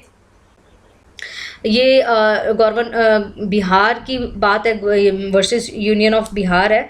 तो यहाँ पे इन्होंने एक पिटिशन को फाइल किया था सुप्रीम कोर्ट के अंदर अंडर आर्टिकल 32, और यहाँ पे बोला था कि भाई स्कोप या ऑब्जेक्टिव क्या है आर्टिकल 213 जो ऑर्डिनेंसेस लेके आ जाता है, इनकी स्कोप कहाँ तक है, इनका क्या ऑब्जेक्टिव है, ये बताइए आप। क्योंकि यहाँ पे क्या हो रहा था बिहार के अंदर कि गवर्नर ऑफ जो बिहार है 1981 ने, उन्होंने 56 ऑर्डिनेंस वो ले आए थे अपने इस पीरियड के अंदर, ranging from 1 to 14 years of promulgation from. वो बार बार यहाँ पे बार बार ऑर्डिनेंस को रीप्रोमलगेट करवा रहे थे। ऐसा नहीं कि उनके लिए 1967 से लेके 1981 में उन्होंने 256 ऑर्डिनेंस ले आए गवर्नर, और किसी ने भी यहाँ पे कानून के सुप्रीम कोर्ट के पास ये केस नहीं लेके आएंगे। और इन 14 सालों में उन्होंने ये ज़रूरी नहीं समझा कि भाई जो लॉ मेकिंग पावर है स्टेट लेजिस्लेचर के, उससे कानून बनवाया जाए, बल्कि यहाँ पे गवर्नर नहीं, यहाँ पे फुली अथॉरिटी से बार बार ऑर्डिनेंस लेके आ रहे थे और उन्हें प्रोमलगेट करवा रहे थे। तो यहाँ पे वाधवा जी ने ये बोला था कि आप हमें ये बताइए कि सुप्रीम कोर्ट में यहाँ पे पिटीशन की स्कोप क्या है और क्या ऑब्जेक्टिव है इस ऑर्डिनेंस को लेके आने का। तो क्या मतलब स्टेट लेजिस्लेचर कुछ भी नहीं है, उनके पास कोई पावर ही नहीं है। नेक्स्ट आता है pardoning power of president. Article 72 of the constitution के अंदर प्रेसिडेंट के पास कुछ पार्डन, कुछ माफियों की माफ़ी करने की पावर दी गई है। तो इसमें पावर क्या है कि पनिशमेंट और sentences of an offence against the union law. तो यहाँ पे जो प्रेसिडेंट है यहाँ पे माफ़ी दे सकता है जहाँ पे उनको कोई पनिशमेंट, किसी भी कन्विक्शन को पनिशमेंट मिली हो किसी कानून का ना पालन करने के लिए, अवहेलना करने के लिए, या फिर मिलिट्री कोर्ट से उन्हें पनिशमेंट मिली हो, कुछ सेंटेंस या कुछ सज़ा दी गई हो तो उसको पार्डन कर सकता है, या फिर अगर किसी को टिल दैट फांसी की सज़ा मिल गई तो उसको भी जो है प्रेसिडेंट पार्डन कर सकता है। पार्डनिंग पावर जो होती है प्रेसिडेंट की वो इंडिपेंडेंट होती है, उसमें कोई होती नहीं कि वो जुडिशरी बीच में पार्टिसिपेट करेगी। ये एक एग्जीक्यूटिव पावर होती है प्रेसिडेंट की। प्रेसिडेंट जब एक्सरसाइज करता है इस पावर को, तो ये ऐसा नहीं कि वो कोई कोर्ट ऑफ अपील है, बस वो अपनी यहाँ पे एक एग्जीक्यूटिव एक्शन की तौर पे पार्डन कर सकते हैं किसी भी सेंटेंस को। ऑब्जेक्ट जो होता है confirming this power on the president, वो दो फोल्ड यहाँ पे इसका ऑब्जेक्टिव है। ऑब्जेक्टिव क्या है कि कई बार हो सकता है कि कुछ जुडिशरी से गलती हो गई हो और किसी निर्दोष को यहाँ पे सज़ा मिल रही हो, तो उस केस में प्रेसिडेंट उसे माफ़ी दे सकता है। और या फिर to afford relief from a sentence which president regard, and कई बार यहाँ पे खुद भी यहाँ पे प्रेसिडेंट बोल सकते हैं कि ये बहुत ही ज़्यादा हार्शनेस है, बहुत ही ज़्यादा गलत है एक सेंटेंस के लिए, कि भाई उसको इतनी भारी भरकम सज़ा नहीं मिलनी चाहिए इस एक्ट के लिए, तो वो खुद से उसको माफ़ी दे सकता है। पार्डनिंग पावर जो प्रेसिडेंट की होती है उसमें क्या होता है कि पार्डन मतलब बिल्कुल माफ़ी कर देना, जिसमें कि उसको कंप्लीटली एब्जॉल्व कर देना, कमिट को उसके ऊपर जो भी यहाँ पे निर्दोष लगे थे, पनिशमेंट मिली थी, डिस्क्वालिफिकेशन थी, उन सभी से बिल्कुल उसको मुक्त कर देना, उसको बिल्कुल माफ़ कर देना। नेक्स्ट कम्यूट कर सकता है उसको, जिसमें कि यहाँ पे एक फॉर्म ऑफ पनिशमेंट से उससे थोड़ी लाइटर फॉर्म ऑफ पनिशमेंट दे दिया जाता है। मतलब पहले डेथ सेंटेंस था, उसके बाद में बोल दिया कि अब इसको रिग्रेस इम्प्रिजमेंट रहेगी, तो कम्यूट कर सकता है। रेमिट कर सकता है, जिसमें कि यहाँ पे एक पीरियड ऑफ सेंटेंस होता है, जितने टाइम के लिए उसे सजा दी जाती है उसको चेंज कर देता है कि रिगरस इम्प्रिजमेंट 2 साल की थी तो उसको बोल दिया कि रिगरस इम्प्रिजमेंट इसकी 1 साल की कर दो। रेस्पाइट कर सकता है जिसमें से कि sentence in a place for one originally awarded to some special fact, यहाँ पे कुछ लेसर सेंटेंस दे देगा, थोड़ी कम सजा दे सकता है कि जिस केस में अगर माने कि कोई कन्विक्ट है, कोई काफ़ी फिजिकली डिसेबल है या फिर कोई प्रेग्नेंट वुमन है तो थोड़ा सेंटेंस की में कमी कर सकता है। रिप्राइव कर सकता है कि स्टे लगा सकता है उसकी एग्जीक्यूशन ऑफ सेंटेंस के अंदर। जब डेथ पेनल्टी है मतलब फांसी की सजा तो थोड़ा स्टे मतलब थोड़े टाइम के बाद में मिलेगी, तो हो सकता है उस टाइम पीरियड के बीच में वो माफ़ी भी ले सकता है प्रेसिडेंट से, तो ये ऐसा हो सकता है। Under article 161 of a constitution के अंदर गवर्नर ऑफ स्टेट को भी कुछ पार्डनिंग पावर दी जाती हैं। गवर्नर भी यहाँ पे पार्डन, रिप्राइव, रिस्पाइट, रिमिट कर सकता है, पनिशमेंट को सस्पेंड, रिमिट, कम्यूट कर सकता है अगेंस्ट अ स्टेट लॉ के अगेंस्ट। बट पार्डनिंग पावर जो होती हैं गवर्नर की वो डिफर करती हैं थोड़ी प्रेसिडेंट के केस में, 2 रिस्पेक्ट के केस में। प्रेसिडेंट पार्डन कर सकता है कोर्ट मार्शल वालों को भी, ठीक है, बट गवर्नर नहीं कर सकता। प्रेसिडेंट पार्डन कर सकता है डेथ सेंटेंस को, पर गवर्नर नहीं कर सकता। Even if state law prescribe करे डेथ सेंटेंस, चाहे स्टेट लॉ के कानून के खिलाफ यहाँ पे डेथ सेंटेंस दिया हो, बट पार्डन अगर करवाना है तो डेथ सेंटेंस को तो वो प्रेसिडेंट ही करवा सकता है, ना कि गवर्नर करवा सकता है। सुप्रीम कोर्ट ने यहाँ पे एग्जामिन करा पार्डनिंग पावर ऑफ प्रेसिडेंट को अंडर डिफरेंट केसेस में और कुछ यहाँ पे प्रिंसिपल ले डाउन किए। सुप्रीम कोर्ट ने बोला कि practitioner for a mercy has a no right to an oral hearing by. Practitioner जो हैं जिसको यहाँ पे माफ़ी चाहिए वो नहीं कि यहाँ पे ओरल हियरिंग बैठ के यहाँ पे बातचीत करे प्रेसिडेंट के साथ में, तो हो सकता है कि कुछ मतलब हो सकता है कुछ यहाँ पे प्रेसिडेंट को कुछ मन बदलाव किया जाए कि ऐसा नहीं है कि कुछ ओरल हियरिंग। प्रेसिडेंट एग्जामिन करता है एविडेंस। अब प्रेसिडेंट करता क्या, प्रेसिडेंट एक फ्रेश एविडेंस देखता है कि किस बयां पे उसे सज़ा मिली थी, क्या एविडेंस उसके खिलाफ है, और एक डिफरेंट पॉइंट ऑफ व्यू से taken by the court and take a view different from the view taken by the court, और एक नए नज़रिए से देखता है। Power to be exercise by the president on the advice of union cabinet. जो president अगर कुछ अपनी पावर को एक्सरसाइज करेगा तो वो एडवाइस वहाँ पे होनी चाहिए यूनियन गवर्नमेंट के, ऐसा नहीं कि प्रेसिडेंट खुद से अपना कुछ पर्सनल व्यू ले सकता है। President is not bound to give reason for result. President को ये जरूरी नहीं कि वो अपने ऑर्डर अगर उसने कुछ दे दिया है कि किसी को माफी दे दी है तो अब किसी से कोर्ट में उसको प्रोसीडिंग्स होगी या जुडिशियल रिव्यू होगा, नहीं होगा। President can afford relief to not only for a sentence that he regard as unduly but also to for from an evident mistake. President ये जरूरी नहीं है कि वो उसको सिर्फ मतलब जो सजा दी गई है उससे ही माफी कर दे, बट जो उन्होंने मिस्टेक करी, जो गलती करी, उससे भी उससे माफ कर सकता है। There is a no need to supreme court to led and specific. अब यहाँ पे कोई सुप्रीम कोर्ट को यहाँ पे ज़रूरी नहीं है कि कुछ गाइडलाइंस बनाए कि कैसे वो पावर अपना एक्सरसाइज करेगा प्रेसिडेंट। प्रेसिडेंट को ये पावर एक्सरसाइज करने के लिए not subject to judicial review नहीं होता। अर्लियर पिटिशन फॉर अगर एक बार किसी ने यहाँ पे माफ़ी के लिए पिटिशन लगाई और प्रेसिडेंट ने उसे रिजेक्ट कर दिया तो दोबारा से वो फाइल नहीं लगा सकता पिटिशन के लिए। नेक्स्ट आता है constitutional position of president. Constitutional position क्या होती है प्रेसिडेंट की, तो कॉन्स्टिट्यूशन में जो प्रेसिडेंट है पार्लियामेंट्री फॉर्म ऑफ गवर्नमेंट में एक नॉमिनल एग्जीक्यूटिव है। रियल एग्जीक्यूटिव कौन होते हैं, council of minister headed by prime minister. Other words में हम कह सकते हैं जो प्रेसिडेंट होता है, जो उसके पास जो पावर होती है वो अकेला नहीं करता कुछ भी उसके ऊपर पावर, वो एड एंड एडवाइस से ही कार्य करता है काउंसिल ऑफ मिनिस्टर के। बी आर अम्बेडकर जी ने यहाँ पे ट्रू पोजीशन अगर प्रेसिडेंट की वो बताई है तो वो ये बताई, इन्होंने बोला कि कॉन्स्टिट्यूशन में उन्हें head of the Indian union बनाया गया है और वो जो है एक फंक्शनरी है, ठीक है, functionary who is called president. Head of a Indian unionary, एक इंडियन यूनियन का एक फंक्शनरी जो हेड होता है वो होता है प्रेसिडेंट। और ये जो टाइटल कहाँ से लिया एज ए फंक्शनरी, ये इन्होंने लिया यूएस से। But beyond the identity of names, यहाँ पे जैसे हमारे नाम तो बिल्कुल सेम है कि फंक्शनरी, और ये हम जैसे यूएस के अंदर जो प्रेसिडेंट एक हेड ऑफ यूनियन होता है और हमारे भी यहाँ पे एक हेड ऑफ यूनियन बोलिए यूनियन, बट हमारा वाला जो प्रेसिडेंट एक हेड होता है वो काफ़ी ज़्यादा अलग होता है यूएसए से, क्योंकि वहाँ पे तो सारी पावर ही होती है। जैसे डोनाल्ड ट्रंप भी देख सकते हैं वो तो फुली पावरफुल होते हैं, बट इंडिया का प्रेसिडेंट इतना पावरफुल नहीं होता जितना कि हमारा प्राइम मिनिस्टर का पावरफुल होता है। बट हमारा पास जो प्रेसिडेंट होता है यहाँ पे under the presidential system of America, president जो होता है वो चीफ हेड होता है एग्जीक्यूटिव एडमिनिस्ट्रेशन का, उसके पास पूरी पावर होती है, ठीक है। प्रेसिडेंट ऑक्यूपाई करता है यहाँ पे जो हमारा प्रेसिडेंट होता है वो कैसी उसकी सिचुएशन है और पोजीशन, उनकी सेम पोजीशन ऐसी होती है जैसे किंग की किंग की पोजीशन होती है इंग्लिश, मतलब इंग्लैंड के अंदर जैसे किंग की पोजीशन है, वो एक जो हेड ऑफ द स्टेट और एग्जीक्यूटिव होता है वो नेशन को रिप्रेजेंट भी करता है बट रूल नहीं करता नेशन को, वो एक सिंबल होता है, he is a symbol of the nation. उसका प्लेस एडमिनिस्ट्रेशन में सिर्फ एक सेरेमोनली, मतलब एक सेरेमनी के तौर पे, मतलब एक हेड है, किंग है, आ रहे हैं, बस एक सेरेमनी टाइप होता है कि आ गई, उनकी आवभगत की जाती है, बट ये नहीं कि उनके हाथ में कुछ पावर्स होती हैं।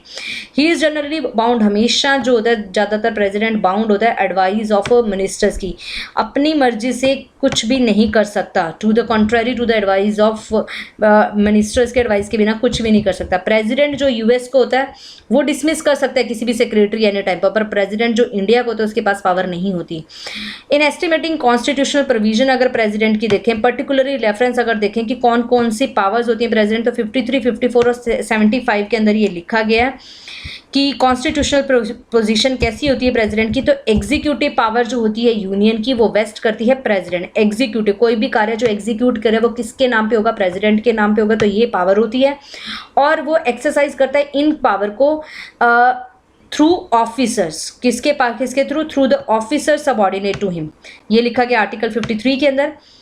देयर शैल भी कुछ काउंसिल्स ऑफ मिनिस्टर्स होंगे जो हेडेड बाय प्राइम मिनिस्टर्स होंगे, जो एडवाइस करेंगे प्रेसिडेंट को अपने फंक्शंस को करने के लिए and in according with such advice, और वो कार्य कैसे करेंगे इनकी एडवाइस पे, ये लिखा गया आर्टिकल 74 के अंदर। Council of minister collectively responsible होंगे लोकसभा से, वो लिखा गया आर्टिकल 75 के अंदर। ये प्रोविजन है, एक फाउंडेशन है पार्लियामेंट्री सिस्टम ऑफ गवर्नमेंट का। 42nd अमेंडमेंट के अंदर यहाँ पे प्रेसिडेंट को बाउंड कर दिया गया था कि उसे एडवाइस माननी ही पड़ेगी काउंसिल ऑफ मिनिस्टर्स की। 44th अमेंडमेंट ऑफ कॉन्स्टिट्यूशन में यहाँ पे बोला गया कि president require council of minister to reconsider such advice. अब यहाँ पे तो बोला था कि माननी ही पड़ेगी, कड़ा कर दिया था, बट यहाँ पे बोल दिया गया कि प्रेसिडेंट बोल सकता है काउंसिल ऑफ मिनिस्टर की कि आप इस बात को दोबारा से एक बार रिकंसीडर कर दीजिए, जनरली बोल सकता है। However he shall act in accordance, mainly तो उसे एक्ट करना पड़ता है उनकी एडवाइस के लिए, बट आफ्टर दोबारा से अगर रिकंसिडर करके यही बात वो दोबारा बोल दे तो उनको रिकंसिडर करना पड़ता है।